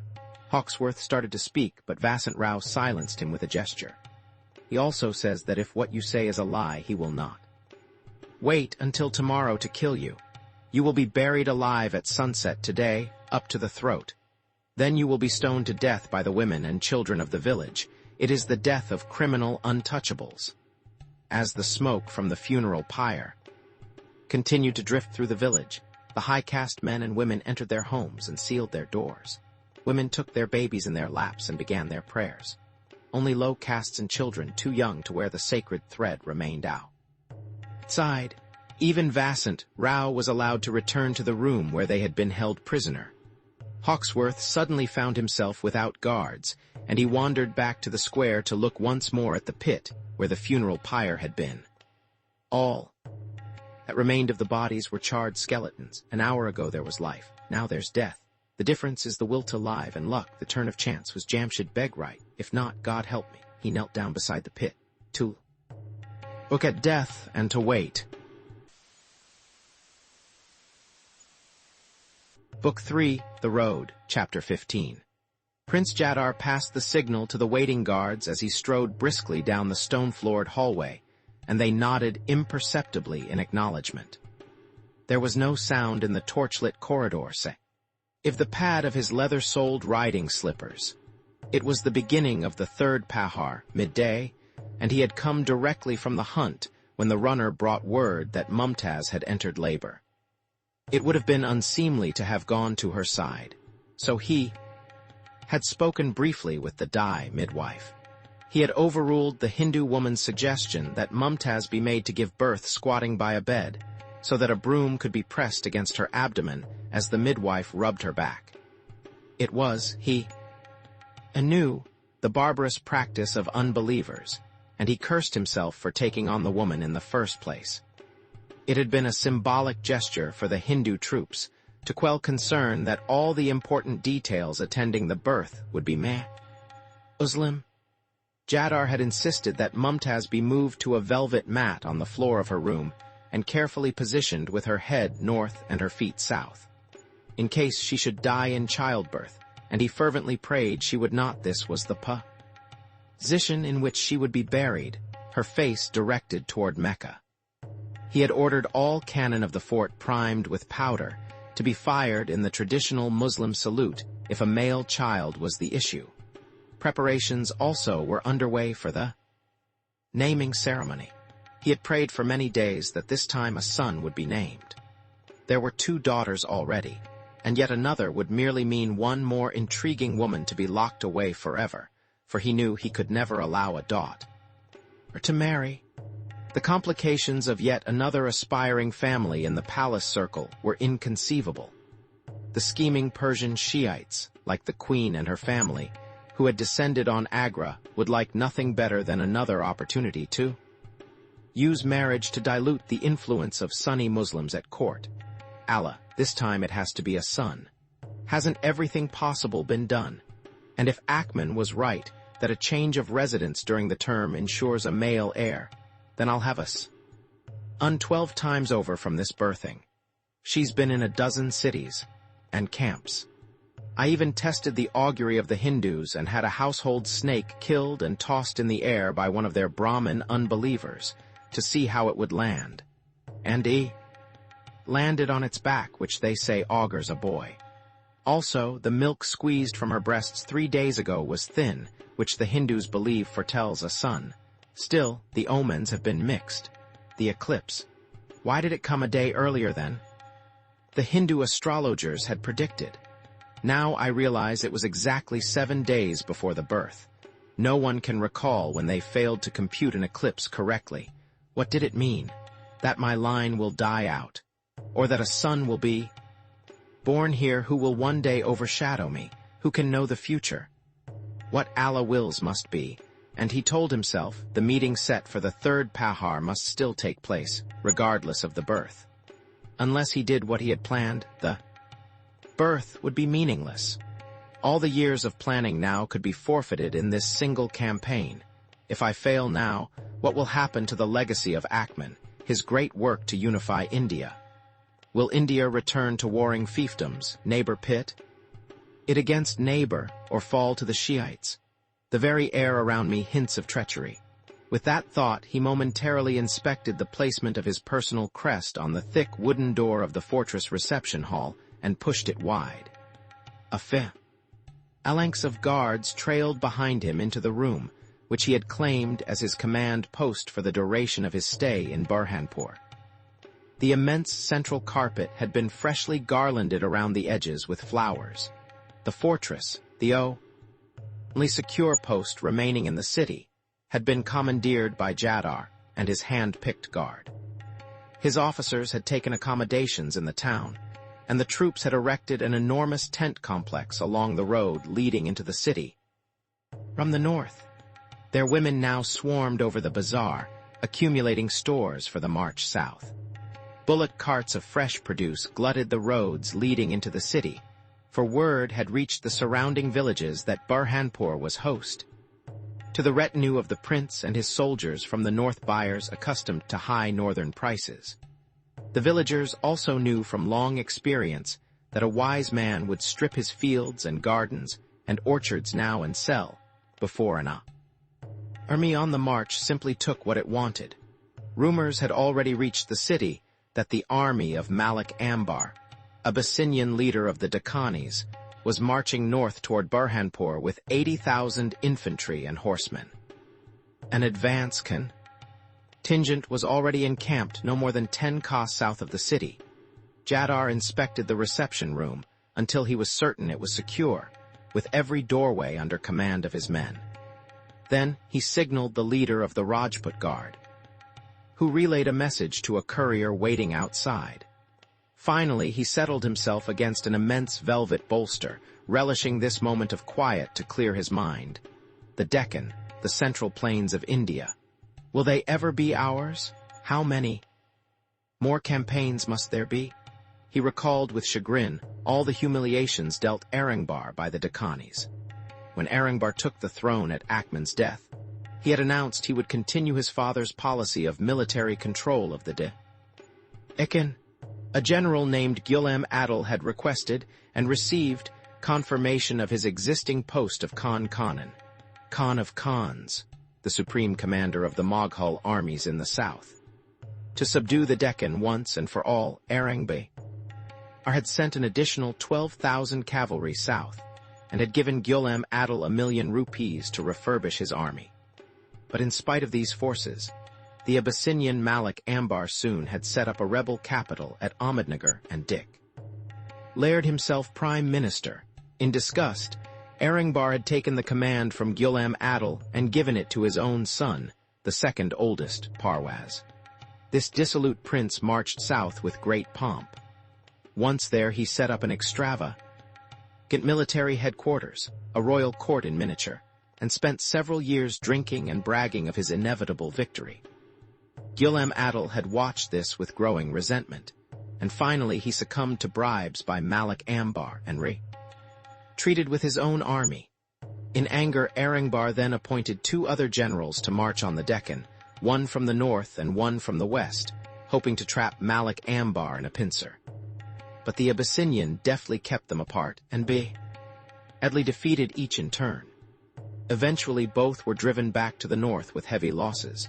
This time, on the advice of Queen Janahara, Erengbar transferred his son Parwaz out of the Deccan to Allahabad, and in his place sent Prince Jadar. The younger prince had marched on the Deccan with 40,000 additional troops to supplement the existing forces. When Jadar and his massive army reached Burhanpur, Malik Ambar wisely proposed a truce and negotiations. He returned the fort at Ahmednagar to the Moghul and withdrew his troops. Erengbar was jubilant and rewarded Jadar with 16 lakhs of rupees and a prize diamond. Triumphant, Jadar had returned to Agra and begun to think of becoming the next Moghul. That had been 3 long years ago, but Malik Ambar had the cunning of a jackal, and his surrender had been merely a ruse to remove the Moghul troops again to the north. This year he had waited for the monsoon when conventional armies could not move rapidly, and again risen in rebellion, easily driving Ghulam Adil's army north from Ahmednagar, reclaiming the city, and laying siege to its Moghul garrison. The despairing Erengbar again appealed to Jadar to lead troops south to relieve the permanent forces of Ghulam Adil. After demanding and receiving a substantial increase in Mansab rank and personal cavalry, Jadar had agreed. The wide wooden door of the reception hall opened, and Ghulam Adil strode regally into the room, wearing a gold-braided turban with a feather and a great sword at his belt. His beard was longer than Jadar had remembered, and now it had been reddened with henna, perhaps, Jadar thought, to hide the gray. But his deep-set eyes were still haughty and self-assured, and his swagger seemed to belie reports he had barely escaped with his life from the besieged fortress at Ahmednagar only 5 weeks before. Ghulam Adil's gaze quickly swept the room, but his eyes betrayed no notice of the exceptional size of Jadar's guard. With an immense show of dignity, he nodded a perfunctory bow, hands clasped at the sparkling jewel of his turban. "Salam, Highness, may Allah lay his hand on both our swords and temper them once more with fire." He seated himself easily, as he might with an equal, and when no servant came forward, he poured himself a glass of wine from the decanter that waited on the carpet beside his ulster. Is there anything, he wondered, I despise more than these presumptuous young princes from Agra? I rejoice your journey was swift. You've arrived in time to witness my army savage the Abyssinian unbeliever and his rabble. How many troops are left? Jadar seemed not to hear the boast. Waiting are 50,000 men, Highness, and 20,000 horse, ready to tender their lives at my command. Ghulam Adil delicately shielded his beard as he drank off the glass of wine, and when again no servant appeared, poured himself another. Jadar remained expressionless. My reports give you only 5,000 men left, most chelas.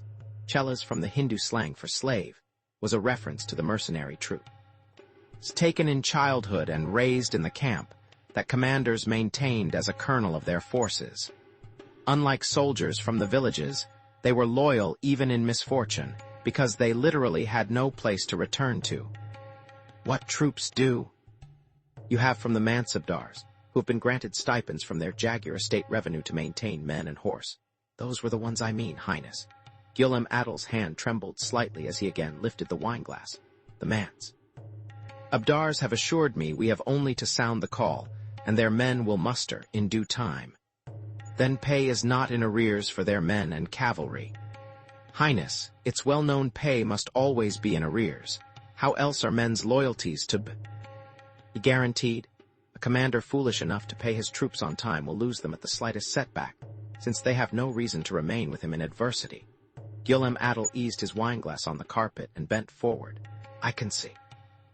Some of the Mansabdars may have allowed matters of pay to slip longer than is wise, but they assure me that when the time is right their men will muster nonetheless. Then why not call the muster? In another 20 days Ambar's troops will be camped at our doorstep. He could well control all lands south of the Narbadar River. And that, Ghulam Adil smiled to himself, is precisely the plan. He thought of the arrangement that had been worked out. Jadar was to be kept in Burhanpur, or another 3 weeks, delayed by any means possible. By then, Malik Ambar would have the city surrounded, all access cut off. The imperial troops would be isolated and demoralized. No troops would be forthcoming from the Mansabdars. Only promises of troops. Cut off from Agra and provisions, Jadar would have no choice but to sign a treaty. The paper had already been prepared. Malik Ambar would rule the Deccan from his new capital at Ahmednagar, and Ghulam Adil would be appointed governor of all provinces north from Ahmednagar to the Narbadar River.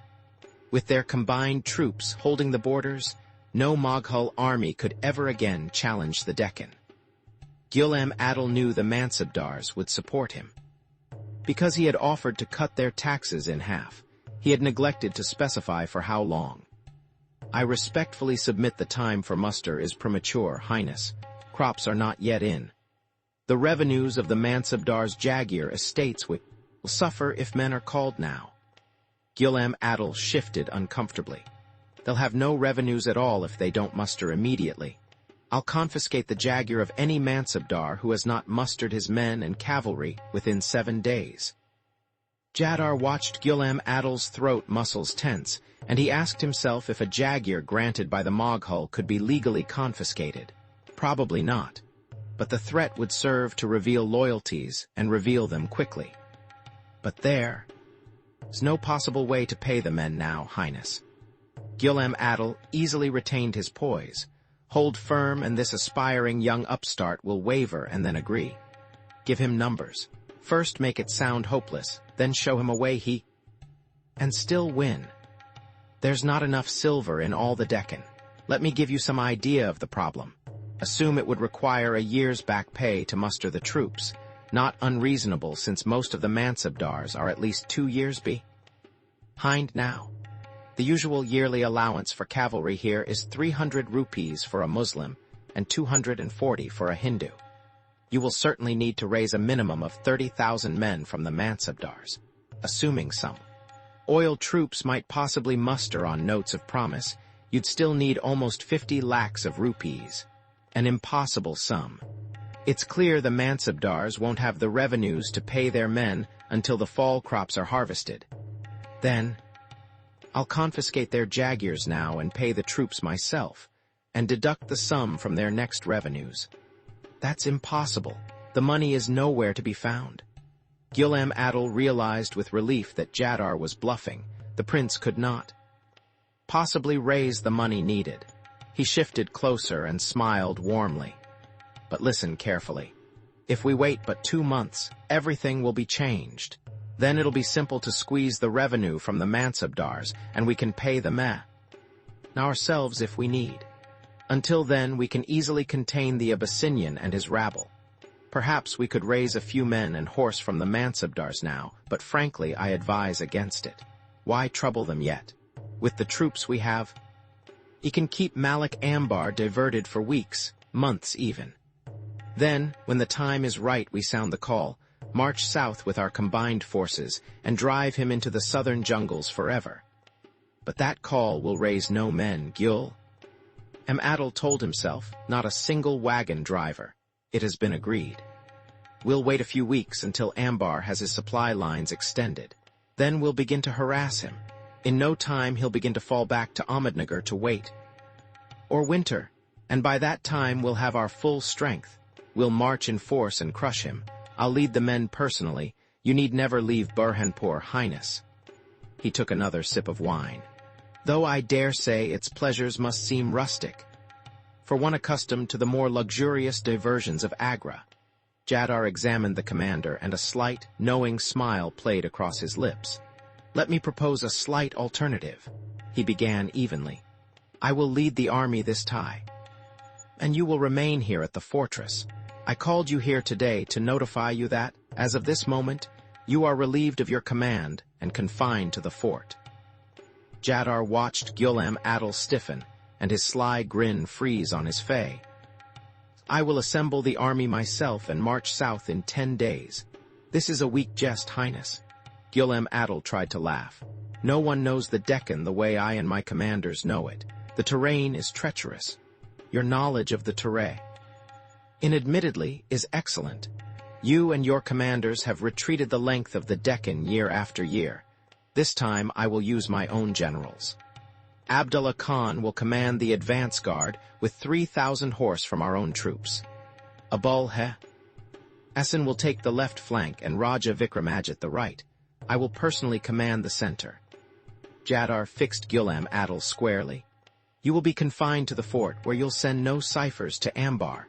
Your remaining troops will be divided and put under our command.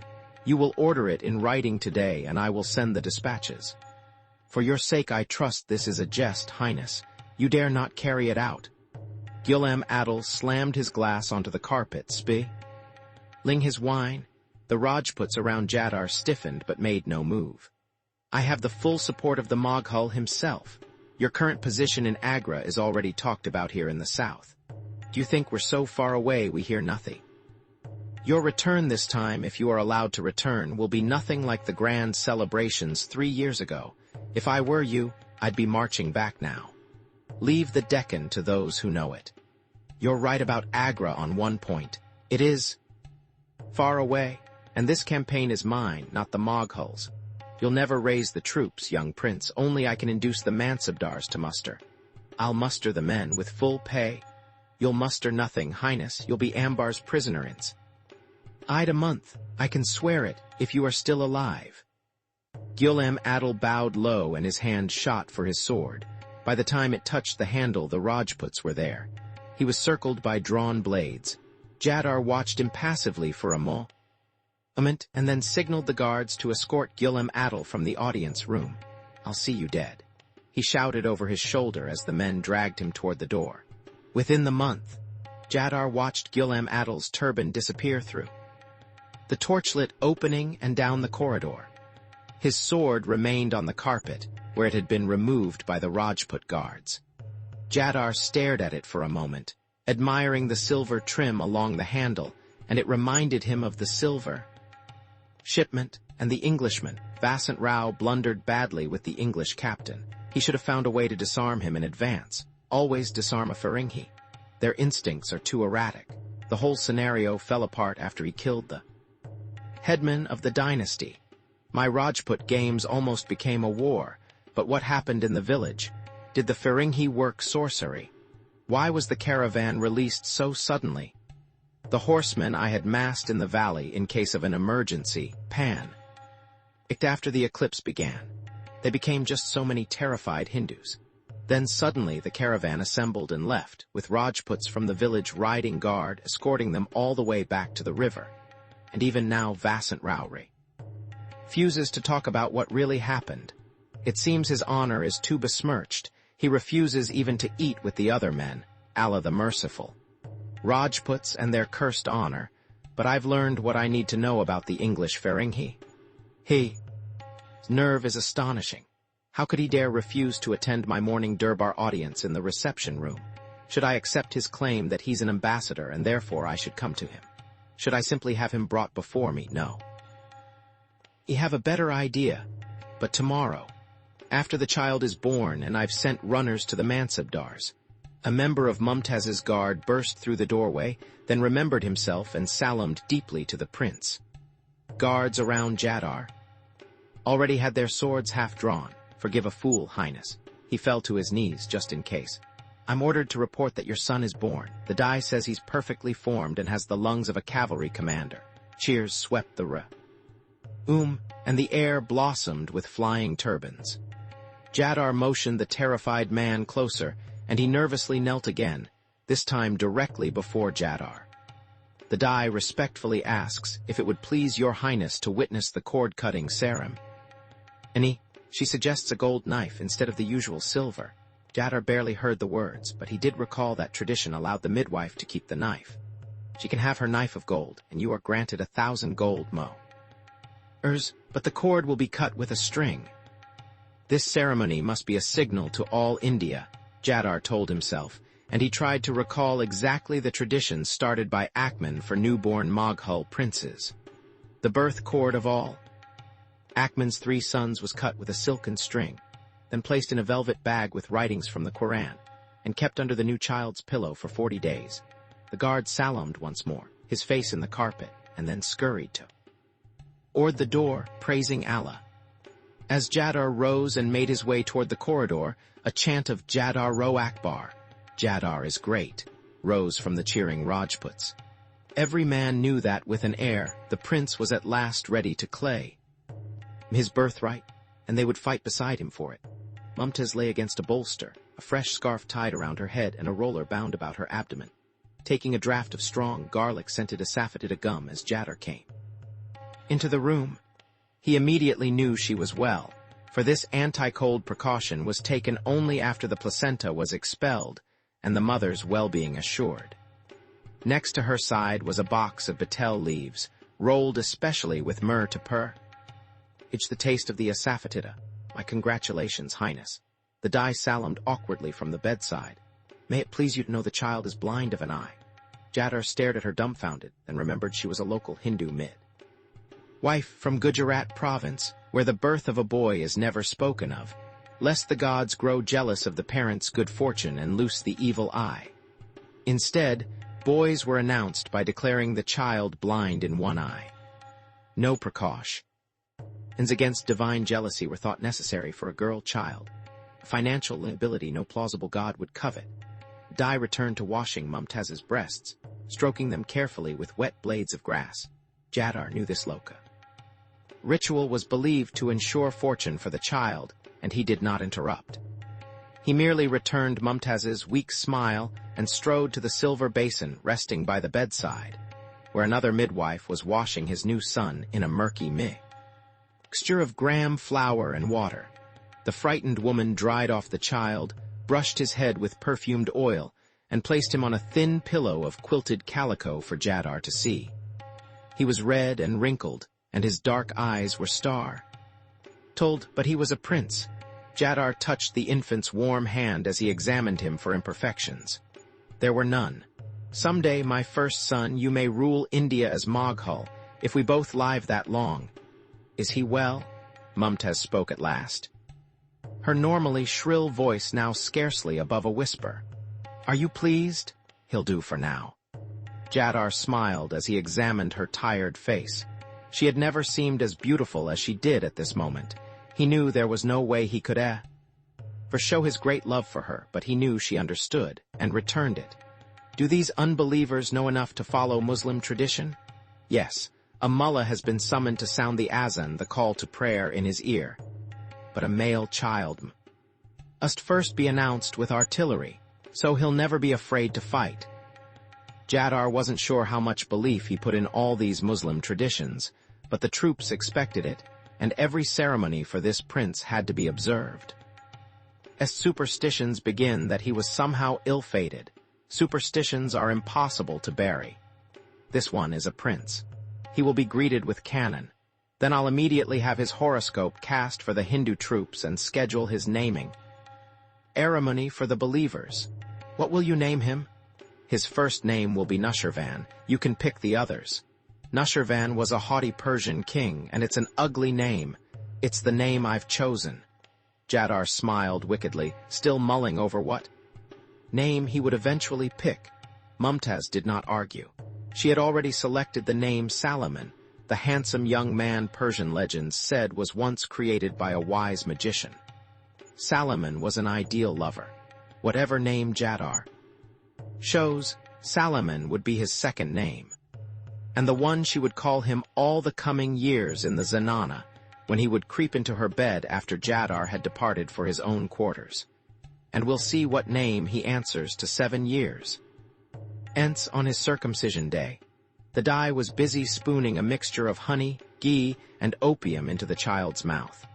Then a drop of milk was pressed from Mumtaz's breast and rubbed on the breast of the wet nurse.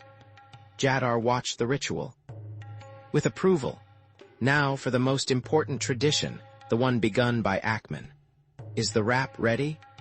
Akman had believed that the first clothes a Moghul prince wore should be fashioned from an old garment of a Muslim holy man, and he had requests. Did a garment from the revered Sayyid Ali Sh Jurazi for his first son. The custom had become fixed for the royal family. It's here. The woman in Surat heard a child was due and had this sent to me in Agra before we left. She pointed to a folded loincloth which had been washed to a perfect white. It was once worn by that Sufi you adore, Samad. Good, I'm glad it's from Samad, but what woman in Surat do you mean? You know who she is. Mumtaz looked her down the crowded room and switched from Turkey to Persian. She sent the weekly reports of Mukarab Khan's affairs and handled all the payments to those who collected information in Surat. Jadar nodded almost imperceptibly. That? Of course I remember her. Her reports were always more reliable than the Shabandar's. I find I can never trust any number that thief gives me. I always have to ask myself what he would wish it to be, and then adjust. But what happened to her? I learned a month ago that Mukarab Khan was being sent to Goa. I think a certain woman of power in Agra finally realized I was learning everything that went on at the port before she was, and thought Mukarab Khan had betrayed her. The Surat woman didn't go to Goa with Mukarab Khan. She made him divorce her. It was a scandal. Mumtaz smiled mysteriously. You should come to the women's quarters more often and learn the news.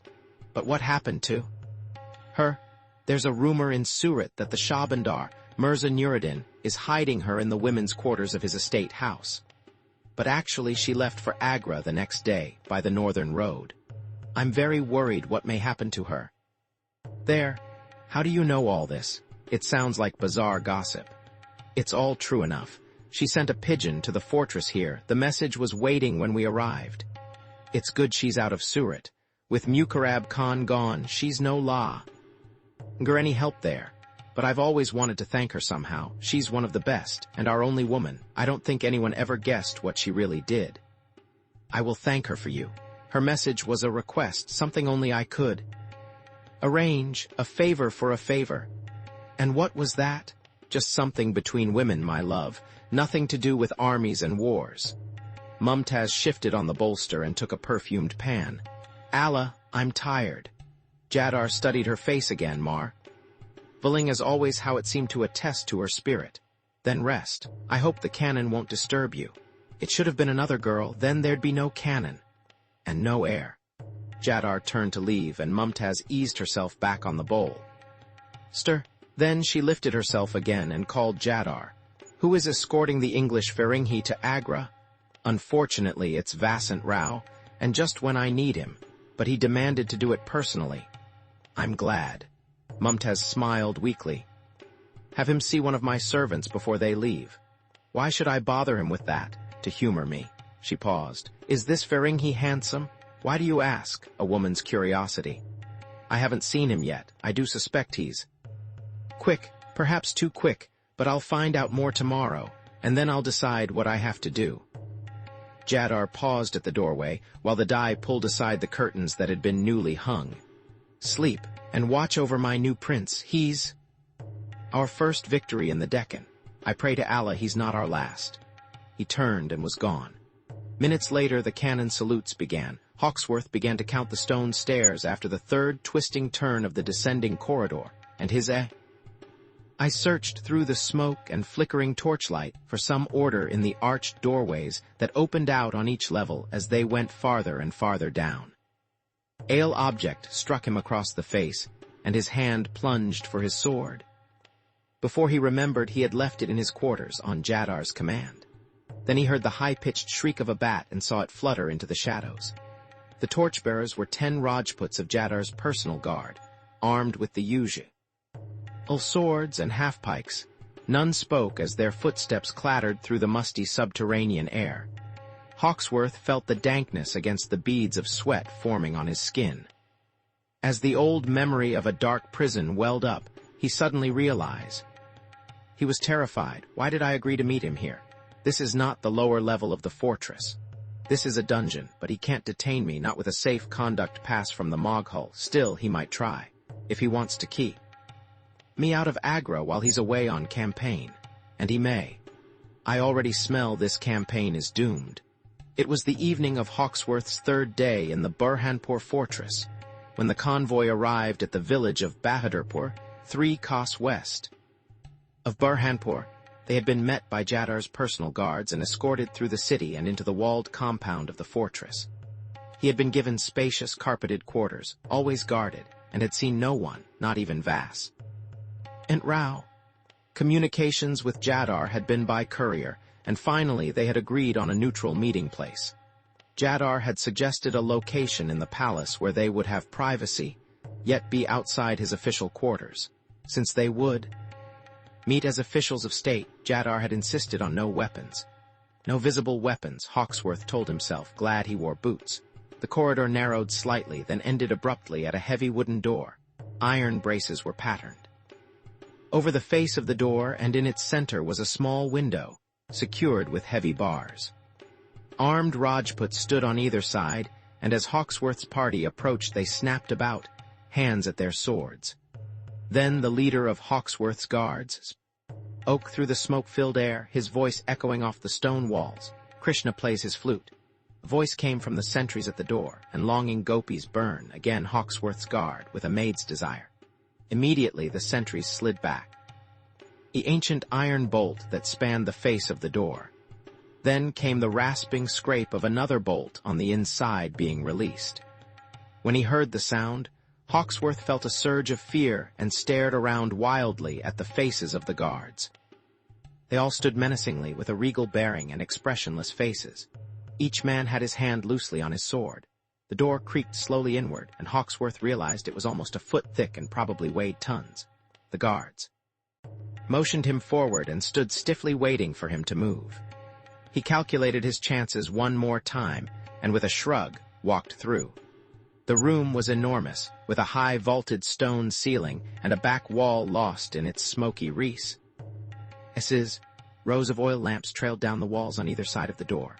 The walls themselves were heavy gray blocks of cut stone, carefully smoothed until they fit seamlessly together without mortar. He asked himself how air reached the room.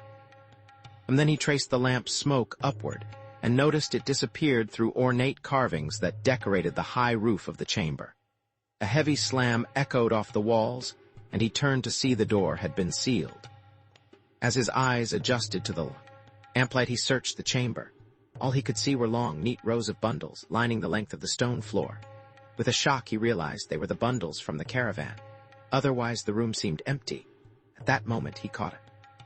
Flicker of movement, a tall figure at the far end of the chamber, passing shadow-like among the bundles, an apparition. Then a voice sounded through the dense air. At last we meet.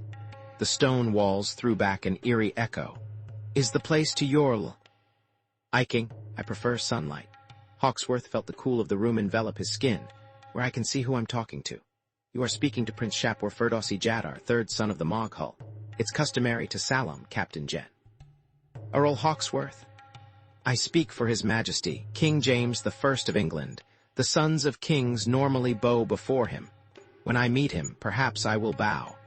Jadar emerged from among the bundles. He had an elegant short beard. It seemed much younger, somehow, than Hawksworth had expected. I'm surprised to see you alive, Captain. How is it you still live while so many of my Rajputs died? I live by my wits, not by my caste. Jadar roared with genuine delight, spoken like a Moghul. Then he sobered. You'd be wise never to say that to a Rajput, however. I often wonder how an army of Moghul troops would fare against a division of Hindu unbelievers. I pray to Allah I never find out. Jadar suddenly slipped a dagger from his waist and held it loosely, fingering the blade. Feringhi Christians would be another matter entirely, however. Did you come unarmed, Captain, as we agreed? I did. Hawksworth stared at the knife. In dismay. Come, Captain, please don't ask me to believe you'd be such a fool. Jadar slipped the dagger into his other hand with a quick twist and tossed it atop one of the bundles. But this meeting must be held in trust. I ask that. You leave your weapon beside mine. Hawksworth hesitated, then slowly reached into his boot and withdrew a small stiletto, the Portuguese knife left at the observatory. As he dropped it beside Jadar's weapon, he noticed the prince's knife was missing half its handle. Jadar smiled. You know, Captain, if I killed you here now, there would be no witness to the deed save your Christian God. Do you plan to try? I do not try to do anything, Captain. Jadar opened his hand to reveal that a dagger remained. It was the other side of his original knife, which had been two blades fitted to appear as one. What I do, Captain, is merely a matter of what I decide to do. Right now, I have serious misgiving. It's about your intentions in India. Jadar's blade glinted in the lamplight as he moved toward Hawksworth. Is this your greeting for any who refuse to salam? Hawksworth took a step backward toward the door, feinted toward his boot, and rose with a cocked pistol leveled directly at Jadar. What game is this? The prince exploded with laughter, and before Hawksworth caught the quick motion of his arm, the knife thudded deeply into the wooden door behind him. Well done, Cap. Tin, very well done. Jadar beamed in appreciation. You are, as I suspected, truly without the smallest shred of Rajput honor. Put away your pistol. I think we can talk. And by the way, there are 20 matchlocks trained on you. Right now. He waved toward the vaulted ceiling of the crypt, where dark musket barrels were visible through slits in the carved decoration. He barked a command in Urdu, and the barrels slowly withdrew. Why don't we talk about releasing me? In my chest to travel on to Agra. Hawksworth lowered the pistol, but kept it still cocked in his hand. Agra, you say? Captain, there are already Europeans in Agra. Jadar leaned against one of the bundles. Portuguese, they've been there many years. How many more Christians can India endure? You infidel Europeans are beginning to annoy me more than I can tell you. What do you mean? Hawksworth tried to read Jadar's eyes, remembering Shirin's story of the Persians and Portuguese both hating the prince. Tell me about your English ships, Captain. Jadar seemed not to hear Hawksworth's question. Tell me how you defeated the Portuguese so easily. English frigates are better designed than the Portugal's galleons, and English seamen are better gunners and sailors. Words, Captain, easy words. Perhaps the Portuguese allowed themselves to be defeated, this one time, waiting for a bigger prize. How can you know? Is that what the Portuguese will say happened? I asked you. A well-manned English frigate is the match of any two galleons. Then how many of your frigates would it take to blockade the port at Goa? Hawksworth saw a small flicker in Jadar's eyes as the prince waited for the answer. I think a dozen could do it, if we caught their fleet in the harbor before they could put out to sea. Christians typically exaggerate their strength. How many would it really take? 5 times what you've said? 10 times? I said it, Dip. Ends on seamanship and surprise. Christians always seem to have answers, particularly when there is no answer. Jadar turned and pointed to the stacks of bundles. By the way, do you know what the caravan carried, Captain? I doubt very much it was lead, so it's probably silver. Hawksworth marveled at the way Jadar seemed to lead the conversation, always getting what he wanted before what he wanted had become obvious, and then quickly moving on. You're probably is egg? Exactly right. And do you know why it carried silver? You have a long supply line. You needed to buy supplies and arms. I see you don't think like a Moghul after all. Jadar moved closer, studying Hawksworth's eyes. Why bother? Buy what I could easily take. No, my Christian captain or ambassador or spy, I needed men. What is it about human character that allows men to be bought like so many nautch girls? Not every man is born to wealth. Hawksworth glared directly at Jadar, beginning to find the conversation growing sinister. And few men are without a price, Captain. I think I could even find yours if I looked enough for it. Jadar paused reflectively for a moment, then continued. Ood, tell me, should I be pleased with your presence here? You have no reason not to be. My only mission here is to open trade between our kings. You know your mission has brought about many deaths since you landed in India. The most recent were the deaths of 40 of my best men. I didn't order the attack on the caravan. Those men's lives are on the head of whoever did. Hawksworth stopped, and as he looked at Jadar, something clicked in his mind, something about the attack. It had bothered him ever since. Your caravan was attacked by bandits, Captain. Who could order them to do anything? But the men I provided as escort gave their lives protecting you. Those men were murdered. They never had a chance. Hawksworth's mind was racing. Suddenly, the pieces of the puzzle began to fall together. Everything fit. Vasant Rao had been too nervous. He must have known the attack was coming, but not when. It was all a game, some deadly serious war game, and none of the other men knew. But I think I have an idea who did order the attack. Hawksworth continued, glaring at Jadar. And you do too. Your Rajput's guards were growing careless, Captain. They made a foolish mistake. What commander can afford? Men who make mistakes, even if they are Rajputs, all men grow complacent if they are never tested. It was vicious. It was discipline. Security has improved considerably here since that incident. Jadar continued, evenly ignoring the look on Hawksworth's face. The only real difficulties that night were caused by you. It was very imprudent of you to kill one of the bandits with a pistol. They were instructed merely to disarm you. You were completely safe.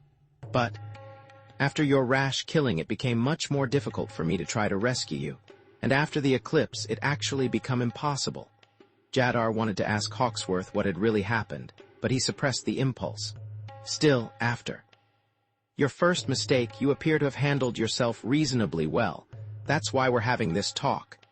In a dungeon, surrounded by muskets, in a room surrounded by silver. More, I suspect, than you have ever known. How many sailing ships? Your frigates could be bought with this much silver? I don't know exactly. I do know English frigates are not for sale. Come, Captain, would you have me believe your king never has allies who share a common cause, that he never aids those who war against his enemies? Allies have been known to become enemies. If they grow too ambitious, just who would your frigates, assuming you had them and the trained seamen to man them, be used against? The Portugals? Or against the English? Eventually, sometimes, unfortunately, an ally becomes a tyrant, forcing you to act in your own interest. I know it all too well. Jadar was silent for a moment, then he smiled smoothly. But tell me about your plans when you each Agra. You'll have no frigates there. What do you hope to gain? Open trade, that and nothing more. England wants no war with the Portugals. Truly, I believe they may think otherwise. Time will tell. There may be changes in Agra. Soon, the Christian Portuguese may find their time has run out. If that happens, what will you do? I'll wait and see. There may be no time to wait, English Captain Hawksworth. The times may require you to choose. If the Portuguese decide to act in the interest of one party here, will England act in the interest of the other? I want to know. The King of England acts in his own interest. But your king will not be here. You will be here. Then I will act in his interest. Hawksworth fixed Jadar squarely. And the King of England is not interested in who rules India, only in free trade between us. But the one who rules India will have the power to permit or deny that trade. You know, there's an Indian folk tale of a Brahmin who once discovered a tiger in a well. He gave aid to the tiger, helped him escape from the well, and years later, when the Brahmin was starving, the tiger brought him a necklace of gold and jewels won from a rich man in a battle to the death. You understand? I understand, but I still serve my king first. Jadar listened silently, but his eyes were intent, and that king is English, for now. Jadar filled the last words with a tone of umption that left Hawksworth uncomfortable. But enough. Let's talk of other matters. I assume you are aware the Portuguese will probably try to have you assassinated when you reach Agra. Already, there are many rumors about you there. Perhaps you should remember your own personal interests too, as well as your king's. One day I think we will meet again if you are still alive. And if you are still alive, Jadar smiled lightly. We're both difficult to kill, so we both must think of the future. Now I have a last question for you. Jadar retrieved his knife from atop the bundles and deftly ripped open the side of one. Rolls of new silver coin glistened in the light. What do you see in this package, Ambassador Hawksworth? A king's ransom in silver. I'm surprised at you, Captain. For a seaman, you have remarkably bad eyesight. What you see here, what came with you from Surat, is lead, Captain. Ingots of lead. That 40 men died to protect. Those and died protecting you, Captain. Don't you remember? Your safety is very important to me. So important that it may be necessary to keep you under guard here in the fortress until this campaign is over. Look again at the bundle and tell me once more what you see. You can't hold me here. I have a safe conduct pass from the Moghul himself. You. Good. In that case, there shouldn't be any difficulty. I'll only need to examine it to make sure it's not a forgery. There should be an opportunity sometime after I return from this campaign. Hawksworth examined Jadar and realized the threat was not empty. There's no reason for me to stay. You have your lead. Jadar smiled an empty grin, but with a race of bizarre warmth. At last, we're beginning to understand each other. Neither of us has a Rajput's honor. He tossed Hawksworth the Portuguese stiletto. An interesting knife. Did you know it took me almost 2 weeks to find out? For sure, who really hired the assassin? And for all that trouble, it was exactly who you'd expect. Hawksworth examined him in amazement and decided to gamble another guess. I suppose I haven't thanked you yet for saving us from the Portugal's ambush on the river the day we made landfall. Jadar waved his hand in dismissal. Mere curiosity, nothing more. If I had allowed them to kill you, we could never have had this interesting talk. But you still have many troubles ahead. We both do. But I know who my enemies are, Captain. That's the difference. The door had begun to swing slowly inward. Yes, these are interesting times, Captain. You may find it difficult to stay alive, but somehow I think you'll manage. For a while longer. Hawksworth watched nervously as the Rajput guards filed into the room and stationed themselves by the door. I plan to march south in 10 days. You would be wise to leave tomorrow for the north, while the roads are still secure. Vasant Rao has asked to accompany you, and I'm afraid I have no choice but to humor him. I need him here, but he is a man of temperament. I will provide guards for you as far north as the Narbada River. After that, he'll hire his own horsemen. I'll give him a letter for a Raja in Mandu, who can supply whatever he needs. Jadar studied Hawksworth one last time, his eyes calculating. We both have difficult times ahead, but I think we'll meet again. Time may change a few things for both of us. As Hawksworth passed through the open doorway, he looked back to see the prince leaning easily against a stack of bundles, flipping a large silver coin.